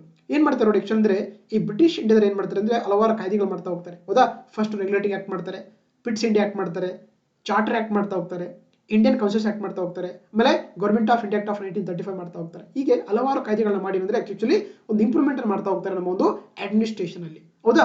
ಅದೇ ರೀತಿ ಏನಂದ್ರೆ ಆಕ್ಚುಲಿ ಕೆಲವು ಈ ಒಂದು ಕಾಯ್ದೆ ಮುಖಾಂತರ, ಯಾವ ಕಾಯ್ದೆ ಅದು? ಭಾರತ ಸರ್ಕಾರ ಕಾಯ್ದೆ 1919 ಅಥವಾ government of India act of 1919 ಅಲ್ಲಿ ಏನ್ ಮಾಡ್ತಾರೆ ಆಕ್ಚುಲಿ ಇಟ್ಸ್ ಆಲ್ಸೋ ಕಾಲ್ಡ್ ಏನು ಕರೀತಾರೆ? ಮಾಂಟಿಗೋ ಚೆಲ್ಮ್ಸ್ಫೋರ್ಡ್ ರಿಫಾರ್ಮ್ಸ್ ಅಂತ ಕರೀತಾರೆ. ಇದನ್ನ ಮಾಂಟಿಗೋ ಮತ್ತು ಚೆಲ್ಮ್ಸ್ಫೋರ್ಡ್ ಸುಧಾರಣೆಗಳು ಅಂತ ಕರೀತಾರೆ ಈ ಕಾಯ್ದೆಯನ್ನ. ಓಕೆ, ಇದರಲ್ಲಿ ಏನ್ ಮಾಡ್ತಾರೆ ಆಕ್ಚುಲಿ ಮಹಿಳೆಯರಿಗೆ ಒಂದು ಲಿಮಿಟೆಡ್ ಆಗಿರುವಂತಹ ಒಂದು ಮತದಾನ ಹಕ್ಕನ್ನು ನೀಡ್ತಾ ಹೋಗ್ತಾರೆ. ಅದು government of India act of the 1919 ಅಥವಾ ಮಾಂಟಿಗೋ ಚೆಲ್ಮ್ಸ್ಫೋರ್ಡ್ ಸುಧಾರಣೆಗಳು ಅಂತ ಕರೀತಾರೆ. ಓಕೆ, ಸೊ ಹಾಗಾಗಿ year option B is the right answer. ಮತ್ತೆ ಇಲ್ಲಿ ಕನ್ಫ್ಯೂಸ್ ಆಗ್ಬಿಡಿ ನೀವು. ಓಕೆನಾ? ನೋಡಿ, ನಮಗೆ first Indian council act of the 1909 ಅಂತ ಬರುತ್ತೆ. ಹೌದಾ? ಇದನ್ನ ಮಿಂಟೋ ಮಾರ್ಲಿ ರಿಫಾರ್ಮ್ಸ್ ಅಂತ ಕರೀತಾರೆ. ಇಲ್ಲಿ ಏನ್ ಮಾಡ್ತಾರೆ actually first time separate electorate ಮಾಡ್ತಾರೆ. ಅಂದ್ರೆ ಒಂದು ಪ್ರತ್ಯೇಕ ಮತದಾನ ಕೊಡ್ತಾ ಹೋಗ್ತಾರೆ. ಅದು ಮುಸ್ಲಿಂ ಸಮುದಾಯಕ್ಕೆ ಪ್ರತ್ಯೇಕ ಮತದಾನದ ವ್ಯವಸ್ಥೆ ಬೇರೆ, ಇಲ್ಲಿ ರೈಟ್ ವೋಟ್ ಬೇರೆ. ಡೋಂಟ್ ಕನ್ಫ್ಯೂಸ್ ಆಗಬೇಡಿ.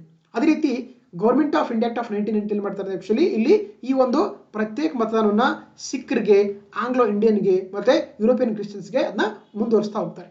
ಅದೇ ರೀತಿ government of India act of 1935 ಮುಖಾಂತರ ಏನ್ ಮಾಡ್ತಾರೆ ಆಕ್ಚುಲಿ ಈ ಒಂದು ಪ್ರತ್ಯೇಕ ಮತದಾನವನ್ನ ಮಹಿಳೆಯರಿಗೆ, ಆಮೇಲೆ ದಲಿತರಿಗೆ, ಆಮೇಲೆ ಕಾರ್ಮಿಕರಿಗೆ ಅದನ್ನ ವಿಸ್ತರಣೆ ಮಾಡ್ತಾ ಹೋಗ್ತಾರೆ. ಓಕೆ, ಆದ್ರೆ ಈ government of India act of 1919 ಇದೆಯಲ್ಲ, ಇಲ್ಲಿ ಏನ್ ಮಾಡ್ತಾರೆ ಹೆಣ್ಮಕ್ಳಿಗೆ ಒಂದು ಸೀಮಿತವಾಗಿರುವಂತಹ ಮತದಾನ ಹಕ್ಕನ್ನು ಕೊಡ್ತಾ ಹೋಗ್ತಾರೆ. ಸೊ ಹಾಗಾಗಿ ಇಲ್ಲಿ ಉತ್ತರ ನಮಗೆ ಆಪ್ಷನ್ 2 ಭಾರತ ಸರ್ಕಾರ ಕಾಯ್ದೆ 1919 ಅನ್ನೋದು ಸರಿಯಾದ ಉತ್ತರ. Okay, yeah. ನೆಕ್ಸ್ಟ್ ನೋಡ್ತಾ ಹೋಗೋಣ. ಈ ಕೆಳಗಿನ ಯಾವ ವಿಷಯದಲ್ಲಿ ರಾಜ್ಯಸಭೆಗೆ ಲೋಕಸಭೆಗಿಂತ ವಿಶೇಷ ಅಧಿಕಾರವಿದೆ ಅಂತ ಕೇಳಿದ್ದಾರೆ. ಹೌದಾ? Rajya Sabha enjoys special powers than the Lok Sabha in the case of ಅಂತ ಕೇಳಿದ್ದಾರೆ. ಇಲ್ಲಿ ಹಣಕಾಸು ಮಸೂದೆ ಅಥವಾ ಮನಿ ಬಿಲ್ ಅಂತಿದೆ, ಹಣಕಾಸೇತರ ಮಸೂದೆ ನಾನ್ ಮನಿ ಬಿಲ್ಸ್ ಅಂತಿದೆ, ಹೊಸ ಅಖಿಲ ಭಾರತ ಸೇವೆಗಳ ಸ್ಥಾಪನೆ setting or establishment of the new all India services ಅಂತಿದೆ, ಆಮೇಲೆ ಸಂವಿಧಾನ ತಿದ್ದುಪಡಿ ಅಥವಾ ಅಮೆಂಡ್ಮೆಂಟ್ ಆಫ್ ದಿ ಕಾನ್ಸ್ಟಿಟ್ಯೂಷನ್ ಅಂತಿದೆ. ನೋಡಿ, ನಮಗೆ ಈ ಪಾರ್ಲಿಮೆಂಟ್ ಅಂದ್ರೆ 2 ಸದನಗಳು ಇರುತ್ತೆ. ಒಂದು ಲೋಕಸಭಾ ಅಂತ ಇರುತ್ತೆ, ಇನ್ನೊಂದು ರಾಜ್ಯಸಭಾ ಅಂತ ಇರುತ್ತೆ. ಹೌದಾ?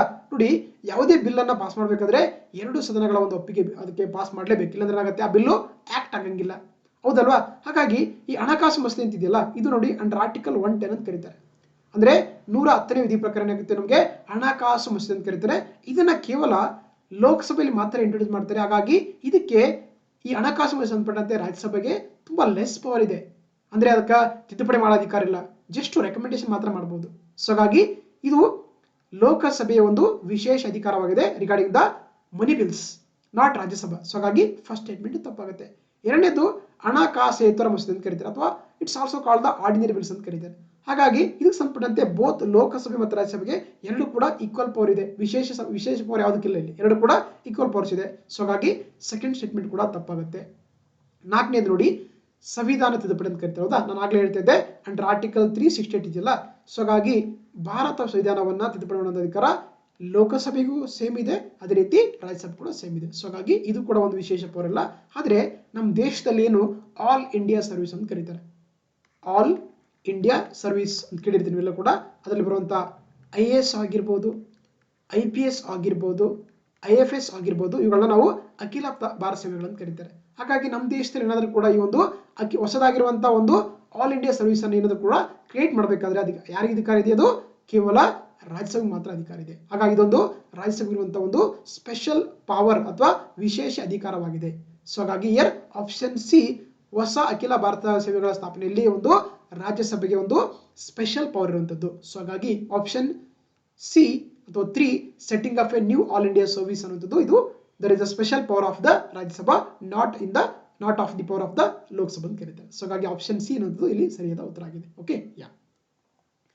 ನೆಕ್ಸ್ಟ್ ನೋಡ್ತಾ ಹೋಗೋಣ. ಇಲ್ಲಿ ಮೂಲಭೂತ ಕರ್ತವ್ಯಗಳಿಗೆ ಸಂಬಂಧಿಸಿದಂತೆ ಈ ಕೆಳಗಿನ ಯಾವ ಸಮಿತಿಯನ್ನ ಭಾರತ ಸರ್ಕಾರ ರಚಿಸಿತು ಅಂತ ಕೇಳ್ತಾರೆ ನೋಡಿ. ಹೌದಾ, ಇದನ್ನ ನಾವು with reference to the fundamental duties of the Indian constitution which of the following committees was set up by the government of India ಅಂತ ಕರೀತಾರೆ. ನೋಡಿ, ನಮಗೆ ನಮ್ಮ ಸಂವಿಧಾನದಲ್ಲಿ ಒರಿಜಿನಲ್ ಕಾನ್ಸ್ಟಿಟ್ಯೂಷನ್ ಅಲ್ಲಿ ಫಂಡಮೆಂಟಲ್ ರೈಟ್ಸ್ ಗಳಿದೆ, directive principle of state policy ಇದೆ. ಆದರೆ ಈ ಫಂಡಮೆಂಟಲ್ ಡ್ಯೂಟೀಸ್ ಅಥವಾ ಮೂಲಭೂತ ಕರ್ತವ್ಯಗಳು ಇದೆಯಲ್ಲ, ಇದು ನಮ್ಮ ಭಾರತ ಸಂವಿಧಾನದ ಮೂಲ ಸಂವಿಧಾನದಲ್ಲಿ ಇರಲಿಲ್ಲ.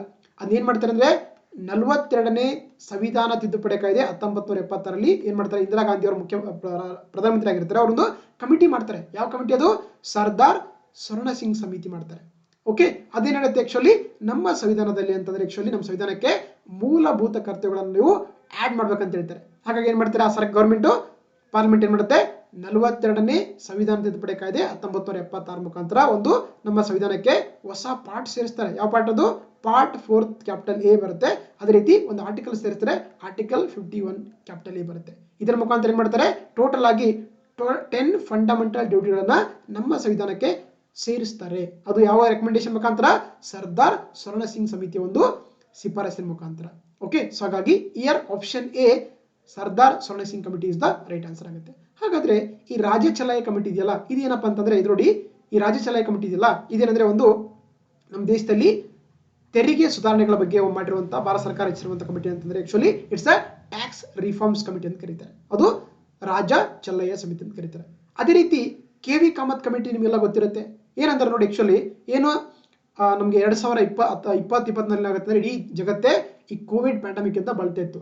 ಅವಾಗ ಏನ್ ಹೇಳ್ತಾರೆ ಅಂದ್ರೆ, ಈ ಕಮಿಟಿ ರಚನೆ ಮಾಡ್ತಾರೆ. ಏನಕ್ಕಂತಂದ್ರೆ RBI ಏನಂದ್ರೆ ಏನ್ ಮಾಡ್ತಾರೆ, ಅವರು ಸಜೆಷನ್ ಮಾಡ್ತಾರೆ, RBI ಏನ್ ಮಾಡ್ಬೇಕು, ನೀವು ಈ ಲೋನ್ಸ್ ಗಳನ್ನ ಕೊಡೋದ್ರಲ್ಲಿ ಸ್ವಲ್ಪ ಒಂದು ಸ್ಟ್ರಕ್ಚರಿಂಗ್ ಮಾಡಬೇಕು. ಯಾಕಂದ್ರೆ ಇಡೀ ಜಗತ್ತೇನಾಗಿದೆ, ಪ್ಯಾಂಡಮಿಕ್ ಮುಂದೆ ಸಾಕಷ್ಟು ಒಂದು ಎಕನಾಮಿಕಲ್ ಡಿಸ್ಟೆನ್ಸ್ ಆಗಿದೆ. ಹಾಗಾಗಿ ಲೋನ್ಸ್ ಗಳನ್ನ ಇಂಪ್ರೂವ್ ಮಾಡಿಕೊಟ್ಟೇನಂದ್ರೆ ಎಕನಾಮಿನ ಬೂಸ್ಟ್ ಮಾಡೋಕೆ ಅಂತ ಹೇಳ್ತಾರೆ. That is called the KV Kamath committee ಅಂತ ಕರೀತಾರೆ. KV ಕಾಮತ್ ಕಮಿಟಿ ಅಂತ ಕರೀತಾರೆ. ಇನ್ನೊಂದು ಬಂದು ಬಲವಂತ್ ರಾಯ್ ಮೆಹ್ತಾ ಕಮಿಟಿ ಎಲ್ಲ ಗೊತ್ತಿರುತ್ತೆ. ಎರಡು ಕಮಿಟಿ ಬರುತ್ತೆ ಹೌದಾ, ಒಂದು ಅಶೋಕ್ ಮೆಹ್ತಾ ಕಮಿಟಿ ಅಂತ ಕರೀತಾರೆ, ಇನ್ನೊಂದು ಬಲವಂತ್ ರಾಯ್ ಮೆಹ್ತಾ ಕಮಿಟಿ ಅಂತ ಕರೀತಾರೆ. ಇದು ಪಂಚಾಯತ್ ರಾಜ್ ಇನ್ಸ್ಟಿಟ್ಯೂಷನ್ ಗೆ ಸಂಬಂಧಪಟ್ಟಂತ ಸಮಿತಿಯಾಗಿದೆ. ಅದು ಬಲವಂತ್ ರಾಯ್ ಮೆಹ್ತಾ ಕಮಿಟಿ ಅಂತ ಕರೀತಾರೆ. ಸೊ ಹಾಗಾಗಿ ಇಲ್ಲಿ ಉತ್ತರ ಆಪ್ಷನ್ ಎ, ಅದು ಸರ್ದಾರ್ ಸ್ವರ್ಣ ಸಿಂಗ್ ಸಮಿತಿ ಸರಿಯಾದ ಉತ್ತರ ಆಗಿದೆ. ಎಸ್. ನೆಕ್ಸ್ಟ್ ನೋಡ್ತಾ ಹೋಗೋಣ. ಅಗೇನ್ ಕೂಡ ಇದು ಕೂಡ ಪಂಚಾಯತ್ ರಾಜ್ ಸಂಬಂಧಪಟ್ಟಂತ committee. Name the committee appointed in 1986 by the Rajiv Gandhi government, Rajiv Gandhi on revitalisation of the Panchayat Raj institution for democracy and development ಅಂತ ಕರೀತಾರೆ. ನೋಡಿ, 1986 ಏನ್ ಮಾಡ್ತಾರೆ ಆಕ್ಚುಲಿ ರಾಜೀವ್ ಗಾಂಧಿ ಅವರು, ಒಂದು ಈ ಪಂಚಾಯತ್ ರಾಜ್ ವ್ಯವಸ್ಥೆಗಳಿಗೆ ಏನಂದ್ರೆ ಒಂದು ಕಾನ್ಸ್ಟಿಟ್ಯೂಷನ್ ಸ್ಟೇಟಸ್ ಅಥವಾ ಸಂವಿಧಾನಾತ್ಮಕವಾಗಿ ಮಾಡ್ಬೇಕಂತ ಏನ್ ಮಾಡ್ತಾರೆ, ಒಂದು ಕಮಿಟಿ ರಚನೆ ಮಾಡ್ತಾರೆ. ಅದು ಯಾವ ಕಮಿಟಿ ಅಂತಂದ್ರೆ ಆಕ್ಚುಲಿ, ಸೊ ಅದು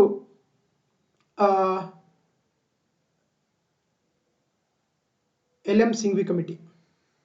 ಯಾವ ಕಮಿಟಿ ಅಂದ್ರೆ ಅದು LM ಸಿಂಘ್ವಿ ಕಮಿಟಿ ಏನ್ ಮಾಡ್ತಾರೆ ಆಕ್ಚುಲಿ 1986 ಅವರು ರಚನೆ ಮಾಡ್ಕೊಂಡು ಏನ್ ಮಾಡ್ತಾರೆ ಆಕ್ಚುಲಿ, ಅವರೊಂದು ಇದು ಕೊಡ್ತಾ ಹೋಗ್ತಾರೆ, ಅಂದ್ರೆ revitalisation of the Panchayat Raj institution for democracy and development ಅಂತ ಕರೀತಾ ಹೋಗ್ತಾರೆ. ಸೊ ಹಾಗಾಗಿ year option B LM Singhvi committee ಅಂತ ಕರೀತಾರೆ. 1986 ಅಲ್ಲಿ ಇದನ್ನ ಅಪಾಯಿಂಟ್ ಮಾಡಿದ್ದು ರಾಜೀವ್ ಗಾಂಧಿ ಗವರ್ಮೆಂಟ್. ಇದರ ಉದ್ದೇಶ ಪಂಚಾಯತ್ ರಾಜ್ ವ್ಯವಸ್ಥೆಗಳನ್ನ ಒಂದು ಉನ್ನತ ಕನ್ನಡಿಸಿಕೊಂಡಿಸುವಂಥದ್ದು ಇದರ ಒಂದು ಮುಖ್ಯ ಉದ್ದೇಶ ಅಂತ ಕರೀತಾರೆ. That's it. Option 2 is the right answer. Yeah, ಇಲ್ಲಿ ನೋಡೋದಾ. ಸೊ 1986 ಅಲ್ಲಿ ಡಾಕ್ಟರ್ LM ಸಿಂಘ್ವಿ ಕಮಿಟಿ ಅವರು ಮಾಡ್ತಾರೆ. ಸೊ ನಿಮಗೆಲ್ಲ ಗೊತ್ತಿರುವಂತೆ ರಾಜೀವ್ ಗಾಂಧಿ ಅವರು ನಮ್ಮ ದೇಶದ 6ನೇ ಪ್ರೈಮ್ ಮಿನಿಸ್ಟರ್ ಆಫ್ ಇಂಡಿಯಾ ಕೆಲಸ ಮಾಡ್ತಾರೆ 1984 ಇಂದ 89 ವರೆಗೆ. ಹೌದಾ. ಸೊ ಹಾಗಾಗಿ ಆವಾಗಲೇನಂದ್ರೆ ಆಕ್ಚುಲಿ ಈ ಒಂದು ಕಮಿಟಿ ಮಾಡ್ತಾರೆ, ಅದನ್ನ ಡಾಕ್ಟರ್ LM ಸಿಂಘ್ವಿ ಕಮಿಟಿ 1986 ಅಂತ ಕರೀತಾರೆ. ಓಕೆ, ಇವೆಲ್ಲ ಕೂಡ ಆಕ್ಚುಲಿ ನಮ್ಗೆ ಗೊತ್ತಿರಬೇಕು. ಪಂಚಾಯತ್ ರಾಜ್ಗೆ ಸಂಬಂಧಪಟ್ಟಂತ ಸಮಿತಿಗಳು, ಬಲವಂತರಾಯ್ ಮೆಹ್ತಾ ಕಮಿಟಿ ಆಗಿರ್ಬೋದು, ಕೃಷ್ಣಮಾಚಾರ್ಯ ಕಮಿಟಿ ಆಗಿರ್ಬೋದು, ಆಮೇಲೆ Ashok Mehta committee, GVK Rao committee, Thungon committee, Mohinder committee ಇವೆಲ್ಲ ಕೂಡ regarding the Panchayat Raj institution ಡೆವಲಪ್ಮೆಂಟ್ಗೋಸ್ಕರ ಮಾಡಿರುವಂಥದ್ದು. ಬಟ್ ಆದರೆ ರಾಜೀವ್ ಗಾಂಧಿ ಮಾಡಿದ ಮಾತ್ರ ಡಾಕ್ಟರ್ LM ಸಿಂಘ್ವಿ ಕಮಿಟಿ 1986 ಅಲ್ಲಿ. ಸೊ ಹಾಗಾಗಿ option 2 is the right answer. Okay, yeah. Next ನೋಡ್ತಾ ಹೋಗೋಣ. ಈ ಕೆಳಗಿನ ಹುದ್ದೆಗಳಲ್ಲಿ ಯಾವುದು ಸಾಂವಿಧಾನಿಕ ಹುದ್ದೆಯಲ್ಲ ಅಂತ ಕೇಳ್ತಾರೆ. ಹೌದಾ. Which of the following post is not a constitutional body or post ಅಂತ ಕೇಳ್ತಾರೆ. ಇಲ್ಲಿ ಮುಖ್ಯ ಚುನಾವಣೆ ಆಯುಕ್ತರು, ದ ಚೀಫ್ ಎಲೆಕ್ಷನ್ ಕಮಿಷನರ್ ಅಂತಿದೆ, ರಾಷ್ಟ್ರೀಯ ಮಾನವ ಹಕ್ಕುಗಳ ಆಯೋಗ ಅಂತಿದೆ, ಅಧ್ಯಕ್ಷರಂತಿದ್ದಾರೆ, ಅಟಾರ್ನಿ ಜನರಲ್ ಅಂತಿದೆ, ಪ್ರಧಾನಮಂತ್ರಿ ಅಂತಿದೆ. ಹೌದಾ. ನೋಡಿ, ಈ ಕೆಳಗೆ ಕೊಟ್ಟಿರುವಂತಹ ಯಾವ ಹುದ್ದೆ ಒಂದು ಸಂವಿಧಾನಿಕ ಹುದ್ದೆಯಲ್ಲ ಅಥವಾ ಕಾನ್ಸ್ಟಿಟ್ಯೂಷನಲ್ ಪೋಸ್ಟ್ ಅಂತ ಕೇಳ್ತಾರೆ. ಹೌದಾ. ಮುಖ್ಯ ಚುನಾವಣಾ ಆಯುಕ್ತ ನಿಮಗೆಲ್ಲ ಗೊತ್ತಿರುವಂತೆ ಅಂಡರ್ ಆರ್ಟಿಕಲ್ 324 ಇದೆಯಲ್ಲ, ಅದು ಎಲೆಕ್ಷನ್ ಕಮಿಷನ್ ಆಫ್ ಇಂಡಿಯಾ ಅಂತ ಕರೀತಾರೆ. ಹಾಗಾಗಿ ಅಲ್ಲೆಲ್ಲ ಕೆಲಸ ಮಾಡಿರಲ್ಲ ಕೂಡ ಏನಾಗಿರ್ತಾರೆ, ಒಂದು ಕಾನ್ಸ್ಟಿಟ್ಯೂಷನ್ ಪೋಸ್ಟ್ ಆಗಿರ್ತಾರೆ. ಸೊ ಹಾಗಾಗಿ ಫಸ್ಟ್ ಒಂದು ತಪ್ಪಾಗುತ್ತೆ. ಆಮೇಲೆ ಅಟಾರ್ನಿ ಜನರಲ್ ಆರ್ಟಿಕಲ್ 76 ಇದೆಯಲ್ಲ, article 76 attorney general of India ಅಂತ ಕರೀತಾರೆ. ಹೌದಾ. ಇವ್ರೇನಾಗಿರ್ತಾರೆ, ನಮ್ಮ ದೇಶದ ಒಬ್ಬ ಉನ್ನತ ನ್ಯಾಯಾಂಗದ ಅಧಿಕಾರಿ ಕೆಲಸ ಮಾಡ್ತಾ ಹೋಗ್ತಾರೆ. ಸೊ ಹಾಗಾದ್ರೆ ಯಾರು ಪ್ರಸ್ತುತವಾಗಿ ನಮ್ಮ ದೇಶದ ಅಟಾರ್ನಿ ಜನರಲ್ ಇದ್ದಾರೆ, ದಯವಿಟ್ಟು ಈ ಉತ್ತರವನ್ನು ಕಮೆಂಟ್ ಮಾಡಿ ನೋಡೋಣ. ಓಕೆ, ಅದೇ ರೀತಿ ಪ್ರಧಾನಮಂತ್ರಿ ಕೂಡ ಆಕ್ಚುಲಿ ಅವರೊಂದು ನಮ್ಮ ದೇಶದ ಸಂವಿಧಾನಿಕ ಹುದ್ದೆಯಾಗಿದ್ದಾರೆ. ಆದ್ರೆ ಈ ರಾಷ್ಟ್ರೀಯ ಮಾನವ ಹಕ್ಕುಗಳ ಅಧ್ಯಕ್ಷರು ಅಥವಾ chairperson of the national human rights commission ಇದೆಯಲ್ಲ, ಇದೊಂದು ಸ್ಟ್ಯಾಟ್ಯೂಟರಿ ಬಾಡಿ, ಅಂದ್ರೆ ಇದೊಂದು ಶಾಸನಬದ್ಧ ಸಂಸ್ಥೆಯಾಗಿದೆ. ಸೊ ಹಾಗಾಗಿ it's not A constitution body.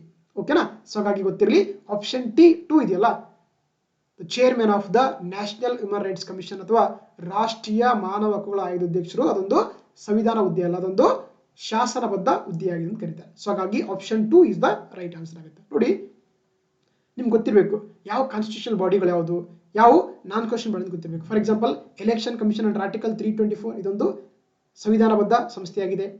UPSC under article which one 312 to 315. ಅದೇ ರೀತಿ state public commission KPSC, finance commission under article 280, national commission for SC ST OBC linguistic minority, ಆಮೇಲೆ COG attorney general of India ಇವೆಲ್ಲ ಕೂಡ ಏನಾಗಿದೆ ಅಂದ್ರೆ constitution body ಆಗಿದೆ. ಅದೇ ರೀತಿ ನಾನ್ ಕ್ವಶನ್ ಬಂದಾಗ ನೀತಿ ಆಗಿರ್ಬೋದು, NHRC, HSRC, CIC, SIC, ಹೌದಾ, ಸೆಂಟ್ರಲ್ ವಿಜಿಲೆನ್ಸ್ ಕಮಿಷನ್ ಇವೆಲ್ಲ ಕೂಡ ಏನಾಗಿದೆ ಅಂದ್ರೆ ನಾನ್ ಕಾನ್ಸ್ಟಿಟ್ಯೂಷನ್ ಬಾಡಿ ಆಗಿರುವಂಥದ್ದು ನಿಮ್ಗೆ ಗೊತ್ತಿರಬೇಕು. ಓಕೆನಾ. ಸೊ ಹಾಗಾಗಿ option 2 is the right answer. Next very easy question ಅಂತ ಕರಿಬಹುದು. ಭಾರತದಲ್ಲಿ ಚುನಾವಣೆ ಆಯೋಗವನ್ನ ಯಾವಾಗ ಸ್ಥಾಪಿಸಲಾಯಿತು ಅಂತ ಕೇಳ್ತಾರೆ. ಹೌದಾ. ಎಲೆಕ್ಷನ್ ಕಮಿಷನ್ ಆಫ್ ಇಂಡಿಯಾ ಅಂತ ಕರಿತೀವಿ. ನೋಡಿ, when was the election commission establish India ಅಂತ ಕೇಳ್ತಾರೆ. ಹೌದಾ. ಇದೊಂದು ಸಂವಿಧಾನಬದ್ಧ ಸಂಸ್ಥೆಯಾಗಿದೆ ಅಂಡರ್ ಆರ್ಟಿಕಲ್ 324 ಅಲ್ಲಿ. ಹೌದಾ. ಸೊ ಹಾಗಾಗಿ ಇದೇನಾಗುತ್ತೆ, ಜನವರಿ 25, 1950 ಏನಾಗುತ್ತೆ ನಮ್ಮ ದೇಶದಲ್ಲಿ ಈ ಒಂದು ಎಲೆಕ್ಷನ್ ಕಮಿಷನ್ ಆಫ್ ಇಂಡಿಯಾ ಅಥವಾ ಭಾರತದ ಚುನಾವಣೆ ಆಯೋಗವನ್ನ ಸ್ಥಾಪಿಸ್ತಾರೆ. ಅದಕ್ಕೆ ಏನ್ ಮಾಡ್ತೀವಿ ನಾವು ಪ್ರತಿ ವರ್ಷ ಜನವರಿ 25 ಏನ್ ಮಾಡ್ತೀವಿ ನಾವು. ಸೊ ಜನವರಿ 25ನ ನಮ್ಮ ದೇಶದಲ್ಲಿ ನ್ಯಾಷನಲ್ ವೋಟರ್ಸ್ ಡೇ ಅಥವಾ ರಾಷ್ಟ್ರೀಯ ಮತದಾರರ ದಿನವಾಗಿ ಆಚರಿಸ್ತೀವಿ. ಯಾವಾಗ, ಪ್ರತಿ ವರ್ಷ ಜನವರಿ 25ನ. ಓಕೆ. ಜೊತೆಗೆ ನಮ್ಮ ದೇಶದಲ್ಲಿ ನೋಡಿ, ಸೊ ಫಸ್ಟ್ ಜನರಲ್ ಎಲೆಕ್ಷನ್ಸ್ ಯಾವಾಗಿದೆ ಅಂತ ಗೊತ್ತಿರಬೇಕು. 1951ರಿಂದ 52 ಆಗುತ್ತೆ ಫಸ್ಟ್ ನಮ್ಮ ದೇಶದಲ್ಲಿ ಸಾಮಾನ್ಯ ಚುನಾವಣೆಗಳು ನಡೀತವೆ. ಓಕೆನಾ. ಜೊತೆಗೆ ನೋಡಿ, ನವೆಂಬರ್ 26, 1949 ಇದು ನಮ್ಮ ಒಂದು ಕಾನ್ಸ್ಟಿಟ್ಯೂಯೆಂಟ್ ಏನ್ ಮಾಡುತ್ತೆ, ಕಾನ್ಸ್ಟಿಟ್ಯೂಷನ್ ನ ಅಡಾಪ್ಟ್ ಮಾಡ್ಕೊಂಡಂತ ಒಂದು ದಿನ. ಅದಕ್ಕೆ ಏನ್ ಕರಿತೀವಿ, ಇಂಡಿಯನ್ ಕಾನ್ಸ್ಟಿಟ್ಯೂಷನ್ ಡೇ ಅಂತ ಆಚರಿಸ್ತೀವಿ. ಯಾವಾಗ ನಾವು ಪ್ರತಿ ವರ್ಷ ನವೆಂಬರ್ 26ನ. ಅದೇ ರೀತಿ ಜನವರಿ 26, 1950 ಇದೆಯಲ್ಲ, ಇದೇನ್ ಮಾಡುತ್ತೆ ನಮ್ಮ ದೇಶದಲ್ಲಿ ಇಂಡಿಯನ್ ಕಾನ್ಸ್ಟಿಟ್ಯೂಷನ್ ಜಾರಿ ಬಂದ ದಿನ. ಅದಕ್ಕೆ ಏನ್ ಮಾಡ್ತೀವಿ, ಪ್ರತಿ ವರ್ಷ ರಿಪಬ್ಲಿಕ್ ಡೇ ಅಂತಾಗಿ ಆಚರಿಸ್ತಾ ಹೋಗ್ತೀವಿ ನಾವು. ಸೊ ಓಕೆನಾ. ಹಾಗಾಗಿ ಇಯರ್ ನಮ್ಮ ಒಂದು ಎಲೆಕ್ಷನ್ ಕಮಿಷನ್ ಆಫ್ ಇಂಡಿಯಾ ಸ್ಥಾಪನೆ ಆಗಿದೆ ಯಾವಾಗ, ಜನವರಿ 25, 1950. ಹಾಗಾಗಿ ಆಪ್ಷನ್ 4 ಅಥವಾ D is the right answer. Okay. Next ಇದು ಒಂದು ಸ್ಕೆಡ್ಯೂಲ್ ಬಗ್ಗೆ ಕೇಳಿದರೆ, ಭಾರತ ಸಂವಿಧಾನದ ಯಾವ ಅನುಸೂಚಿಯಲ್ಲಿ ಅನುಸೂಚಿತ ಭಾಷೆಗಳನ್ನ ಕುರಿತು ವಿವರಣೆ ನೀಡಲಾಗಿದೆ ಅಂತ ಕೇಳಿದ್ದಾರೆ. ಹೌದಾ. ನೋಡಿ, ನಿಮಗೆ ನಮ್ಮ ಸಂವಿಧಾನದಲ್ಲಿ ಟೋಟಲ್ 12 ಸ್ಕೆಡ್ಯೂಲ್ಗಳು ಇದೆಯಲ್ಲ, ಅವೆಲ್ಲ ಗೊತ್ತಿರೋ ಮಾತ್ರ ಈ ಒಂದು ಆನ್ಸರ್ ಹಾಕ್ಲಿಕ್ಕೆ ಸಾಧ್ಯ ಆಗುತ್ತೆ. Which of the following schedules given information about the schedule languages ಅಥವಾ ಅಫಿಷಿಯಲ್ ಲ್ಯಾಂಗ್ವೇಜ್ ಅಂತ ಕರೀತಾರೆ. ಹೌದಾ. ನಮ್ಗೆ ಗೊತ್ತಿರುವಂತೆ ಆಕ್ಚುಲಿ ಈ ಒಂದು ಏನು ಅಫಿಷಿಯಲ್ ಲ್ಯಾಂಗ್ವೇಜ್ ಅಲ್ಲಿ ಕೊಟ್ಟಿದ್ದಾರೆ ನಮಗೆ ಅದು 8ನೇ ಅನುಸೂಚಿ ನಮ್ಮ ಭಾರತ ಸಂವಿಧಾನದ 8ನೇ 8 ಶೆಡ್ಯೂಲ್ ಆಫ್ ದಿ ಕಾನ್ಸ್ಟಿಟ್ಯೂಷನ್ ಅಲ್ಲಿ ಏನು ಮಾಡ್ತಾರೆ ಅಂದ್ರೆ ಆಕ್ಚುಲಿ ನಮಗೆ ಅಫಿಷಿಯಲ್ ಲ್ಯಾಂಗ್ವೇಜ್ ಬಗ್ಗೆ ಕೊಟ್ಟಿದ್ದಾರೆ. ಟೋಟಲ್ ಆಗಿ ನಮ್ಮ ಅಫಿಷಿಯಲ್ ಲ್ಯಾಂಗ್ವೇಜ್ ಎಷ್ಟು ಬಂದಿದ್ದಾರೆ 22 ಭಾಷೆಗಳನ್ನ ಇದರಲ್ಲಿ ಕೊಟ್ಟಿದ್ದಾರೆ. ಹೌದಾ? 5ನೇ ಅನುಸೂಚಿ ಏನಿದೆ ನೋಡಿ, 5ನೇ ಅನುಸೂಚಿ that is talks about the schedule and tribal areas ಅಂತ ಹೇಳುತ್ತೆ. ಹೌದಾ? 12ನೇ ಅನುಸೂಚಿ ಹೇಳುತ್ತೆ ನಮಗೆ 12ನೇ ಅನುಸೂಚಿ ಮುನ್ಸಿಪಾಲಿಟಿ ಬಗ್ಗೆ ಹೇಳುತ್ತೆ. 3ನೇ ಅನುಸೂಚಿ ಹೇಳುತ್ತೆ ನೋಡೋಣ, ಹೇಳಿ ಕಾಮೆಂಟ್ ಮಾಡಿ ನೋಡೋಣ. ಎಸ್. ಹೌದಾ? ಇಲ್ಲಿ ನೋಡಿ ಫಸ್ಟ್ ಅನುಸೂಚಿ ಹೇಳುತ್ತೆ ನಮಗೆ ಇದು ರಾಜ್ಯ ಮತ್ತು ಕೇಂದ್ರಾಡಳಿತ ಪ್ರದೇಶಗಳ ಹೆಸರುಗಳ ಬಗ್ಗೆ ಹೇಳಿಕೊಡುತ್ತೆ. 2ನೇ ಅನುಸೂಚಿ ಶಾಲರಿ ಬಗ್ಗೆ ಹೇಳಿಕೊಡುತ್ತೆ. 3ನೇ ಅನುಸೂಚಿ ಪ್ರಮಾಣ ವಚನ ಬಗ್ಗೆ ಹೇಳಿಕೊಡುತ್ತೆ. 4ನೇದ್ದು ರಾಜ್ಯಸಭಾ ಸೀಟುಗಳ ಒಂದು ಹಂಚಿಕೆ ಬಗ್ಗೆ ಹೇಳಿಕೊಡುತ್ತೆ. 5ನೇದ್ದು ಶೆಡ್ಯೂಲ್ ಏರಿಯಾ ಬಗ್ಗೆ ಹೇಳಿಕೊಡುತ್ತೆ. 6ನೇದ್ದು ಟ್ರೈಬಲ್ ಏರಿಯಾ ಬಗ್ಗೆ ಹೇಳಿಕೊಡುತ್ತೆ. 7ನೇದ್ದು ಒಂದು ಫೆಡರೇಷನ್ ಬಗ್ಗೆ ಹೇಳಿಕೊಡುತ್ತೆ. 8ನೇದ್ದು ಅಫಿಷಿಯಲ್ ಲ್ಯಾಂಗ್ವೇಜ್ ನೋಡಿ. ಹೌದಾ? 9ನೇದ್ದು ಏನು ಹೇಳುತ್ತೆ ನಮಗೆ ಇದು ಲ್ಯಾಂಡ್ ರಿಫಾರ್ಮ್ಸ್ ಬಗ್ಗೆ ಹೇಳಿಕೊಡುತ್ತೆ. 10ನೇದ್ದು ಏನು ಹೇಳುತ್ತೆ ಆಕ್ಚುಲಿ ಆಂಟಿ ಡಿಫೆಕ್ಷನ್ ಬಗ್ಗೆ ಹೇಳಿಕೊಡುತ್ತೆ. 11ನೇದ್ದು ಪಂಚಾಯತು, 12ನೇದ್ದು ಮುನ್ಸಿಪಾಲಿಟಿ ಹೇಳಿಕೊಡುತ್ತೆ. ಸೊ ಹಾಗಾಗಿ ಟೋಟಲ್ ಆಗಿ 12 ಶೆಡ್ಯೂಲ್ ಬಗ್ಗೆ ನಿಮಗೆ ಗೊತ್ತಿರಬೇಕು. ಸೊ ಹಾಗಾಗಿ ನಮಗೆ ಅಫಿಷಿಯಲ್ ಲ್ಯಾಂಗ್ವೇಜ್ ಅಂದ್ರೆ ಗೊತ್ತಿರಬೇಕು, ಅದು 8ನೇ ಅನುಸೂಚಿಯಲ್ಲಿ ಮೆನ್ಷನ್ ಮಾಡಿದ್ದಾರೆ. ಸೊ ಹಾಗಾಗಿ option 1 8 schedule is the right answer ಆಗುತ್ತೆ ನೋಡಿ. ಓಕೆ, ಇಲ್ಲಿ ಕೊಟ್ಟಿದ್ದಾರೆ. ಹೌದಾ? ಟೋಟಲ್ ಆಗಿ ನಮಗೆ 22 ಭಾಷೆಗಳು ಕೊಟ್ಟಿದ್ದಾರೆ. ಸೊ ಒರಿಜಿನಲ್ ಆಗಿ ಅಂತಂದ್ರೆ 14 ಇದ್ದು, ಆಮೇಲೆ 21 ಮುಖಾಂತರ ಒಂದು ಸೇರಿಸ್ತಾರೆ ಸಿಂಧಿ, 71 ಮುಖಾಂತರ ಸೇರಿಸ್ತಾರೆ 3 ಭಾಷೆಗಳು ಮಣಿಪುರಿ, ಕೊಂಕಣಿ ಮತ್ತೆ ನೇಪಾಳಿ, 92 ಮುಖಾಂತರ ಸೇರಿಸ್ತಾ ಹೋಗ್ತಾರೆ ಅದು ಬೋಡೋ, ಡೋಂಗ್ರಿ, ಮೈತಾಲಿ, ಸಂತಾಲಿ ಅಂತ. ಟೋಟಲ್ ಆಗಿ ನಮ್ಮ ಪ್ರೆಸೆಂಟ್ ಆಗಿ 22 ಭಾಷೆಗಳಿದೆ. ಆದರೆ ಇಂಗ್ಲಿಷ್ ಅನ್ನೋದು ನಮ್ಮ ಅಫಿಷಿಯಲ್ ಅಥವಾ ಒಂದು 8 ಶೆಡ್ಯೂಲ್ ಅಲ್ಲಿ ಮೆನ್ಷನ್ ಮಾಡಿಲ್ಲ, ಗೊತ್ತಿರಬೇಕು ನಿಮಗೆ. ಓಕೆನಾ? ಎಸ್. ನೆಕ್ಸ್ಟ್ ಕ್ವಶನ್ ನೋಡ್ತಾ ಹೋಗೋಣ. ನಮ್ಮ ಸಂವಿಧಾನದ 9ನೇ ಅನುಸೂಚಿಯಲ್ಲಿ ಈ ಕೆಳಗಿನ ಯಾವ ಕಾಯ್ದೆಗಳನ್ನ ಸೇರಿಸಲಾಗಿಲ್ಲ ಅಂತ ಕೇಳಿದ್ದಾರೆ. ಹೌದಾ? Which of the following acts are not include in the 9th schedule of the Indian constitution. ನೋಡಿ, ಈಗ ತಾನೇ ನೋಡಿದ ಶೆಡ್ಯೂಲ್ ಬಗ್ಗೆ ನಮಗೆಲ್ಲ ಈಸಿಯಾಗಿ ಗೊತ್ತಾಗಬೇಕು ಕ್ವಶನ್ ಇದು. ಹೌದಾ? ಒರಿಜಿನಲ್ ಆಗಿ ಏನಂತ ನೋಡಿ, ನಮ್ಮ ಸಂವಿಧಾನದಲ್ಲಿ ಟೋಟಲ್ ಆಗಿ 8 ಅನುಸೂಚಿಗಳನ್ನ ಕೊಟ್ಟಿದ್ರು. ಅದೇನ್ ಮಾಡ್ತಾರೆ ಅಂದ್ರೆ first constitution amendment act of 1915 ಅಂತ ಕರೀತಾರೆ. ಹೌದಾ? 1ನೇ ಸಂವಿಧಾನ ತಿದ್ದುಪಡಿ ಕಾಯ್ದೆ 1950 ಮಾಡ್ತಾರೆ. ಆಕ್ಚುಲಿ ನಮ್ಮ ಸಂವಿಧಾನಕ್ಕೆ ಒಂದು ಹೊಸ ಅನುಸೂಚಿ ಸೇರಿಸ್ತಾರೆ, ಅದು 9th ಶೆಡ್ಯೂಲ್ ಅಂತ ಕರೀತಾರೆ ಅಥವಾ 9ನೇ ಅನುಸೂಚಿ ಅಂತ ಕರೀತಾರೆ. ಓಕೆ, ಇದರಲ್ಲಿ ಏನಂತಾರೆ ಮೇಜರ್ ಆಗಿ ಲ್ಯಾಂಡ್ ರಿಫಾರ್ಮ್ಸ್ ಬಗ್ಗೆ ಹೇಳಿದ್ದಾರೆ, ಜಮೀನ್ದಾರಿ ಪದ್ಧತಿ ಬಗ್ಗೆ ಒಂದು ಅಬಲಿಷನ್ ಬಗ್ಗೆ ಹೇಳಿದ್ದಾರೆ, ಮತ್ತೆ other powers to the parliament ಹೇಳಿದ್ದಾರೆ, ಜೊತೆಗೆ ರಿಸರ್ವೇಷನ್ ಟು SC/ST ಬಗ್ಗೆ ಮಾತಾಡಿದ್ದಾರೆ. ಸೊ ಹಾಗಾಗಿ ನಿಮಗೆಲ್ಲ ಈ ವಿಷಯಗಳು ಗೊತ್ತಿರಬೇಕು. ಹೌದಾ? ಇಲ್ಲಿ ಉತ್ತರ ಪ್ರದೇಶದ ಜಮೀನ್ದಾರಿ ಪದ್ಧತಿ ನಿರ್ಮೂಲನೆ ಕಾಯ್ದೆ 1950 ಬಗ್ಗೆ ಮಾತಾಡುತ್ತೆ. ಎಸ್, ಯಾಕಂದ್ರೆ ಇದು ಅಬಲ್ಯೂಷನ್ ಆಫ್ ದ ಜಮೀನ್ದಾರಿ ಸಿಸ್ಟಮ್ ಬಗ್ಗೆ ಹೇಳುತ್ತೆ. ಹೌದಾ? ಸೊ ಹಾಗಾಗಿ ಫಸ್ಟ್ ಸ್ಟೇಟ್ಮೆಂಟ್ ಸರಿಯಾಗಿದೆ. ಇಲ್ಲಿ ಯಾವುದು ಸೇರಿಸಲಾಗಿಲ್ಲ ಅಂತ ಕೇಳಿದ್ರೆ, ಹೌದಲ್ವಾ? ಅಂದ್ರೆ ಯಾವ್ದ್ರೊಳಗಡೆ ಇಲ್ಲ ಅಂತ ಕೇಳಿದ್ರೆ ಫಸ್ಟ್ ಒನ್ ಇದೆ ಆಕ್ಚುಲಿ. ಹೌದಾ? ಅದಾಗಲ್ಲ. ಸೆಕೆಂಡ್ ನೋಡಿ, ಆಗ್ಲೇ ಹೇಳ್ತಿದ್ದೆ ಆಕ್ಚುಲಿ ಇದರಲ್ಲಿ ನಮಗೆ ಪರಿಶಿಷ್ಟ ಅಂದ್ರೆ ದಲಿತರಿಗೆ SC/ST ಬಗ್ಗೆ ರಿಸರ್ವೇಷನ್ ಬಗ್ಗೆ ಕೂಡ ಮಾತಾಡಿದ್ದಾರೆ. ಸೊ ಹಾಗಾಗಿ ತಮಿಳುನಾಡಿನ SC/ST ಮತ್ತು ಹಿಂದುಳಿದ ವರ್ಗಗಳಿಗೆ ಶಿಕ್ಷಣ ಮತ್ತು ಉದ್ಯೋಗದಲ್ಲಿ ಮೀಸಲಾತಿ ಬಗ್ಗೆ ಹೇಳಿದ್ದಾರೆ. ಹೌದು, ಇದು ಕೂಡ ಇದೆ ನಮಗೆ. ಅದೇ ರೀತಿ ಎಸೆನ್ಷಿಯಲ್ ಕಮ್ಯುನಿಟಿ ಆಕ್ಟ್ ಅಂತ ಕರೀತಾರೆ, ಅಗತ್ಯ ಸರಕು ಕಾಯ್ದೆಗಳ ಬಗ್ಗೆ 1951 ಆಕ್ಟ್ ಮಾಡ್ತಾರೆ, ಅದು ಕೂಡ ಇದರಲ್ಲಿ ಬರ್ತಾ ಹೋಗುತ್ತೆ. ಆದ್ರೆ ಈ ಪೋಕ್ಸೋ ಅಂತಿದೆಯಲ್ಲ, ಪೋಕ್ಸೋ ಕಾಯ್ದೆ 2012 ಇದೆಯಲ್ಲ, ಪೋಕ್ಸೋ ನಿಮಗೆಲ್ಲ ಗೊತ್ತಿರುವಂತೆ ರೀಸೆಂಟ್ ಆಗಿ ತುಂಬಾ ನ್ಯೂಸ್ ಅಲ್ಲಿ ಇದೆ ಅಂತ ಹೇಳ್ಬೋದು. ಇವನು ಕರ್ನಾಟಕದಲ್ಲಿ ಕೂಡ ಚಿತ್ರದುರ್ಗದ ಮುರುಘಾಮಠ ಸ್ವಾಮಿಯವರು ಕೂಡ ಇದರಲ್ಲಿ ಅರೆಸ್ಟ್ ಆಗಿರುವಂಥದ್ದು. ಪೋಕ್ಸೋ ಅಂದ್ರೆ prevention of child sexual offence act ಅಂತ ಕರೀತಾರೆ. 2012 ಬಂದಿದ್ದು. ಇದೇನಂದ್ರೆ ಯಾರೆಲ್ಲ 18 ವರ್ಷಕ್ಕಿಂತ ಏನಂದ್ರೆ ಕೆಳ ವಯಸ್ಸಿನವರು ಇರ್ತಾರೆ, ಅದು ಹೆಣ್ಣಾಗಿರ್ಬೋದು, ಹುಡುಗ ಆಗಿರ್ಬೋದು, ಅವ್ರಿಗೆ ಏನಾದ್ರು ಕೂಡ ಸೆಕ್ಸುವಲ್ ಅಫೆನ್ಸ್ ಮಾಡಿದವ್ರನ್ನ ಪೋಕ್ಸೋ ಕಾಯ್ದೆಯಲ್ಲಿ ಅರೆಸ್ಟ್ ಮಾಡ್ತಾ ಹೋಗ್ತಾರೆ, ಬಂಧಿಸ್ತಾರೆ. ಅದನ್ನ ನಾವು ಪೋಕ್ಸೋ ಕಾಯ್ದೆ ಅಂತ ಕರೀತಾರೆ. ಹಾಗಾಗಿ ಇದು 9th ಶೆಡ್ಯೂಲ್ಗೆ ಸಂಬಂಧಪಟ್ಟಿಲ್ಲ, ಆ 3 ವಿಷಯಗಳು ಮಾತ್ರ ಸಂಬಂಧಪಟ್ಟಿದೆ. ಹಾಗಾಗಿ ಆಪ್ಷನ್ 4 ಇದೆಯಲ್ಲ, ಇದು 9ನೇ ಅನುಸೂಚಿಯಲ್ಲಿ ಸೇರ್ಪಡೆಯಾಗಿಲ್ಲ. ಸೊ ಹಾಗಾಗಿ ಆಪ್ಷನ್ 4 ಪೋಕ್ಸೋ ಆಕ್ಟ್ ಆಫ್ 2002 ಇದೆಯಲ್ಲ, it's out of the 9th schedule ಅಂತ ಕರೀತಾರೆ. ಓಕೆ, ಹಾಗಾಗಿ 4ನೇ ಉತ್ತರ ಸರಿಯಾಗಿರುತ್ತದೆ. ನೆಕ್ಸ್ಟ್ ನೋಡ್ತಾ ಹೋಗೋಣ. ಈ ಕೆಳಗಿನ ಯಾವುದು ಪಂಚಾಯತ್ ಜೊತೆಗೆ ಸಂಬಂಧ ಪಡುವುದಿಲ್ಲ? Which of the following is not concerned with the Panchayats ಅಂತ ಕೇಳಿದ್ದಾರೆ ನೋಡಿ. ಹೌದಾ? ರಾಜ್ಯ ಚುನಾವಣೆ ಆಯೋಗ ಪಂಚಾಯತ್ ಚುನಾವಣೆಗಳನ್ನ ನಡೆಸ್ತದೆ, ನಿಮ್ಗೆಲ್ಲ ಗೊತ್ತಿರಬೇಕು. ಆಕ್ಚುಲಿ ಒಂದು 2 ಬಾಡಿ ಬರ್ತದೆ. ಹೌದಾ? ಸೆಂಟ್ರಲ್ ಬಂದಾಗ ನಮಗೆ central election commission of India ಅಂತ ಕರೀತಾರೆ. ಹೌದಾ? ಇದೇನ್ ಮಾಡುತ್ತೆ? ಲೋಕಸಭಾ, ರಾಜ್ಯಸಭಾ, ವಿಧಾನಸಭಾ, ವಿಧಾನ ಪರಿಷತ್ತು, ಹೌದಾ, ರಾಷ್ಟ್ರಪತಿ, ಉಪರಾಷ್ಟ್ರಪತಿ ಏನ್ ಮಾಡುತ್ತೆ? ಎಲ್ಲ ಎಲೆಕ್ಷನ್ ಕಂಡಕ್ಟ್ ಮಾಡ್ತಾ ಹೋಗುತ್ತೆ. ಆದ್ರೆ ಈ ಸ್ಟೇಟ್ ಎಲೆಕ್ಷನ್ ಕಮಿಷನ್ ಅಥವಾ ರಾಜ್ಯ ಚುನಾವಣೆ ಆಗಿದೆಯಲ್ಲ, ಇದೇನ್ ಮಾಡುತ್ತೆ? ನಮ್ಮ ಮುನ್ಸಿಪಾಲಿಟಿ ಮತ್ತೆ ಪಂಚಾಯತ್ ಎಲೆಕ್ಷನ್ ಕಂಡಕ್ಟ್ ಮಾಡುತ್ತೆ. ಸೊ ಹಾಗಾಗಿ ಫಸ್ಟ್ ಸ್ಟೇಟ್ಮೆಂಟ್ ಸರಿಯಾಗಿದೆ. ಪಂಚಾಯತ್ ಎಲೆಕ್ಷನ್ ಯಾರು ನಡೆಸ್ತಾರೆ? ಅದನ್ನ state election commission conduct the election of the panchayats ಅಂತಿದೆ. ಹಾಗಾಗಿ ಫಸ್ಟ್ ಸ್ಟೇಟ್ಮೆಂಟ್ ಸರಿಯಾಗಿದೆ. ಮೂರನೇ ನೋಡ್ತಾ ಹೋಗೋಣ. ಎಲ್ಲ ಪಂಚಾಯತಿಗಳಿಗೂ ಕೂಡ ಒಂದು ನಿಗದಿತ 5 ವರ್ಷಗಳ ಅವಧಿ ಇದೆ. ಎಸ್, ಹೌದು, ಯಾಕಂದ್ರೆ ಪಂಚಾಯತ್ನ ಟರ್ಮ್ ಎಷ್ಟು ಇರುತ್ತೆ? 5 ವರ್ಷ ಇರುತ್ತೆ. ಸೊ ಹಾಗಾಗಿ ದಟ್ ಇಸ್ ಆಲ್ಸೋ ರೈಟ್ ಆಗಿದೆ.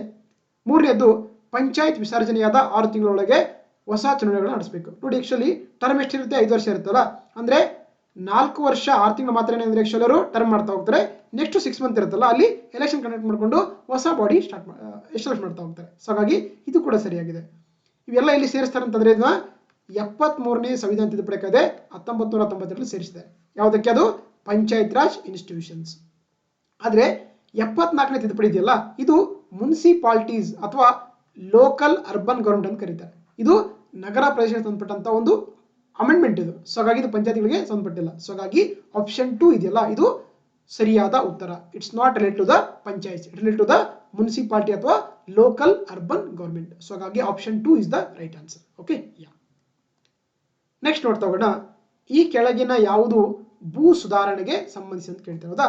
Which of the following is associated with the land reform ಅಂತ ಕೇಳಿದ್ದಾರೆ. ನೋಡಿ, ನಮಗೆ ಮೂಲಭೂತ ಹಕ್ಕುಗಳನ್ನು ಕರೀತಾರೆ. ಆರ್ಟಿಕಲ್ ನಿಮಗೆಲ್ಲ ಗೊತ್ತಿರೋದು 31 ರೈಟ್ ಟು ಪ್ರಾಪರ್ಟಿ ಅಂತಿದೆ, ಮೂಲಭೂತ ಕರ್ತವ್ಯಗಳು. ಅದೇ ರೀತಿ ರಾಜ್ಯ ನೀತಿ ನಿರ್ದೇಶಕ ತತ್ವಗಳು ಅಂತಿದೆ, ಮೇಲೆ ಯಾವುದಂತಿದೆ. ನೋಡಿ, ಈ ಭೂ ಸುಧಾರಣೆಗಳ ಒಂದು ಏನು ಎಲ್ಲಿ ತೋರಿಸ್ತಾರೆ ನಮ್ಮ ಕಾನ್ಸ್ಟಿಟ್ಯೂಷನ್ ಅಂತಂದ್ರೆ actually it is mentioned in the ರಾಜ್ಯ ನೀತಿ ನಿರ್ದೇಶಕ ತತ್ವಗಳು ಅಂತ ಕರೀತಾರೆ. ಏನು ಹೇಳ್ತಿದೆ ನೋಡಿ, ಯಾವುದೇ ಕೆಲವು ವ್ಯಕ್ತಿಗಳ ಹತ್ರ ಏನಂತಂದ್ರೆ ಆಕ್ಚುಲಿ ಈ ಸಂಪತ್ತಿನ ಕ್ರೋಢೀಕರಣವನ್ನ ತಡಿಬೇಕಂತ ಹೇಳುತ್ತೆ. That is the main intention to implementation of the land reforms in the states in the country ಅಂತ ಕರೀತಾರೆ. ಓಕೆ, ಸೊ ಹಾಗಾಗಿ ಅದನ್ನ ನಾವು ರಾಜ್ಯ ನೀತಿ ನಿರ್ದೇಶಕಗಳಲ್ಲಿ ಆಕ್ಚುಲಿ ಅದನ್ನ ನಾವು ರಿಫ್ಲೆಕ್ಟ್ ಮಾಡ್ತಾ ಹೋಗುತ್ತೆ ರಿಗಾರ್ಡಿಂಗ್ ದ ಲ್ಯಾಂಡ್ ರಿಫಾರ್ಮ್ಸ್ ಅಂತ. ಸೊ ಹಾಗಾಗಿ option 3 is the right answer. ನೋಡಿ, ನಿಮಗೆಲ್ಲ ಗೊತ್ತಿರುತ್ತೆ ಆರ್ಟಿಕಲ್ 39 ಇದೆಯಲ್ಲ, ಇದು ಹೇಳುತ್ತೆ the state shall avoid concentration of the wealth in few hands ಅಂತ ಕರೀತಾರೆ, ಅಥವಾ prohibition of the concentration of the wealth in the few hands ಅನ್ನೋದು ಆಕ್ಚುಲಿ ಇದು ಡಿಪಿಎಸ್ ಬರುವಂತದ್ದಾಗಿದೆ. ಸೊ ಹಾಗಾಗಿ ಆಪ್ಷನ್ ಸಿ ಅದು ರಾಜ್ಯ ನೀತಿ ನಿರ್ದೇಶಕಗಳಂತ. Okay, yeah. ನೆಕ್ಸ್ಟ್ ನೋಡ್ತಾ ಹೋಗೋಣ. ಈ ಕೆಳಗಿನ ಯಾವ ಮುಖ್ಯಮಂತ್ರಿಯು ಕರ್ನಾಟಕದಲ್ಲಿ ಭೂ ಸುಧಾರಣೆಗಳನ್ನ ಜಾರಿಗೆ ತಂದರು? ಹೂ among the following chief minister implemented the land reforms ಇನ್ ಕರ್ನಾಟಕ ಅಂತ ನಿಮಗೆಲ್ಲ ಗೊತ್ತಿರೋದು. ಆಕ್ಚುಲಿ ಅದು ಡಿ ದೇವರಾಜ್ ಅರಸು ಅವರು. ಹೌದಾ? ಅವರು ಉಳುವೋನೆ ಭೂಮಿ ಒಡೆಯ ಅಂತ ಏನ್ ಮಾಡ್ತಾರೆ ಆಕ್ಚುಲಿ ನಮ್ಮ ದೇಶದಲ್ಲಿ ಬಹಳ ಒಂದು ಅಗಾಧವಾಗಿರುವಂತಹ ಒಂದು ಲ್ಯಾಂಡ್ ರಿಫಾರ್ಮ್ಸ್ ಗಳನ್ನ ಭೂ ಸುಧಾರಣೆ ತಂದು ಹಲವಾರು ರೈತರಿಗೆ ಅವ್ರು ಏನ್ ಮಾಡ್ತಾರೆ ಭೂಮಿಗಳನ್ನ ಹಂಚಿಕೆ ಮಾಡ್ತಾ ಹೋಗ್ತಾರೆ. ಅದು ಅವರ ಒಂದು ಏನಂತಂದ್ರೆ ಉಳುವವನೇ ಭೂಮಿ ಒಡೆಯ ಅಂತ ಒಂದು ಕಾನ್ಸೆಪ್ಟ್ ಅನ್ನ ತರುವಂತ ಕೆಲಸ ಮಾಡ್ತಾರೆ. ಅದು under the chief minister of the D Devaraj Urs ಅಂತ ಕರೀತಾರೆ. ಸೊ ಹಾಗಾಗಿ ಇಯರ್ ಆಪ್ಷನ್ 4 ಅಥವಾ ಆಪ್ಷನ್ ಡಿ ಅನ್ನೋದು ಸರಿಯಾದ ಉತ್ತರ ಆಗಿರುತ್ತದೆ. ಓಕೆ, ಯಾ, ಇವರೇ ದೇವರಾಜ ಅರಸು ಅವರು. ನೆಕ್ಸ್ಟ್ ನೋಡ್ತಾ ಹೋಗೋಣ. ನೆಕ್ಸ್ಟ್ ಕ್ವಶನ್, ಜಿಲ್ಲಾ ಪಂಚಾಯತ್ ಅನ್ನು ಯಾರು ವಿಸರ್ಜಿಸುತ್ತಾರೆ ಅಂತ ಕೇಳ್ತಾರೆ. ಹೌದಾ? ನೋಡಿ, ನಮಗೆ ಸೊ 73ನೇ ಸಂವಿಧಾನ ತಿದ್ದುಪಡಿ ಕಾಯ್ದೆ 1992 ಮುಖಾಂತರ ಏನ್ ಮಾಡ್ತಾರೆ ಆಕ್ಚುಲಿ ಈ ಪಂಚಾಯತ್ ರಾಜ್ ವ್ಯವಸ್ಥೆಗಳು ಏನ್ ಮಾಡ್ತಾರೆ ಒಂದು ಕಾನ್ಸ್ಟಿಟ್ಯೂಷನ್ ಸ್ಟೇಟಸ್ ಕೊಡ್ತಾ ಹೋಗ್ತಾರೆ. ಹೌದಾ? ಅಲ್ಲಿ ನಮಗೆ ಲೋಕಲ್ ಲೆವೆಲ್ ಅಲ್ಲಿ ಗ್ರಾಮ ಪಂಚಾಯತ್, ತಾಲೂಕ್ ಲೆವೆಲ್ ಅಲ್ಲಿ ತಾಲೂಕ್ ಪಂಚಾಯತ್, ಡಿಸ್ಟ್ರಿಕ್ಟ್ ಅಲ್ಲಿ ಜಿಲ್ಲಾ ಪಂಚಾಯತ್ ಬರುತ್ತೆ. ಹೌದಾ? ಇದನ್ನ 3 ಟೈರ್ ಸಿಸ್ಟಮ್ ಅಂತ ಕರೀತಾ ಹೋಗ್ತಾರೆ. ಹಾಗಾಗಿ ಈ ಡಿಸ್ಟ್ರಿಕ್ಟ್ ಲೆವೆಲ್ ಅಂತ ಕರಿತೀವಿ ನಾವು ಜಡ್ಪಿ ಅಥವಾ ಜಿಲ್ಲಾ ಪಂಚಾಯತ್ ಕರಿತಾ ಹೋಗ್ತಾರೆ. ಅಲ್ಲಿ ಒಬ್ರು ಅಧ್ಯಕ್ಷರು ಇರ್ತಾರೆ, ಅವರು ಇಂಡೈರೆಕ್ಟ್ ಆಗಿ ಎಲೆಕ್ಟ್ ಆಗಿರ್ತಾರೆ. ಹಾಗೆ ಜಿಲ್ಲಾ ಪಂಚಾಯತ್ ಅಧ್ಯಕ್ಷ ಯಾರು ತೆಗೆದಾಕ್ತಾರೆ ಅಂತಂದ್ರೆ ಅದನ್ನ ತೆಗೆದಾಕುವಂತ ಅಧಿಕಾರ ಇರುವಂತದ್ದು ರಾಜ್ಯ ಸರ್ಕಾರಕ್ಕೆ ಇರುವಂತದ್ದು. That's by the powers in the hands of the state government. ಓಕೆನಾ?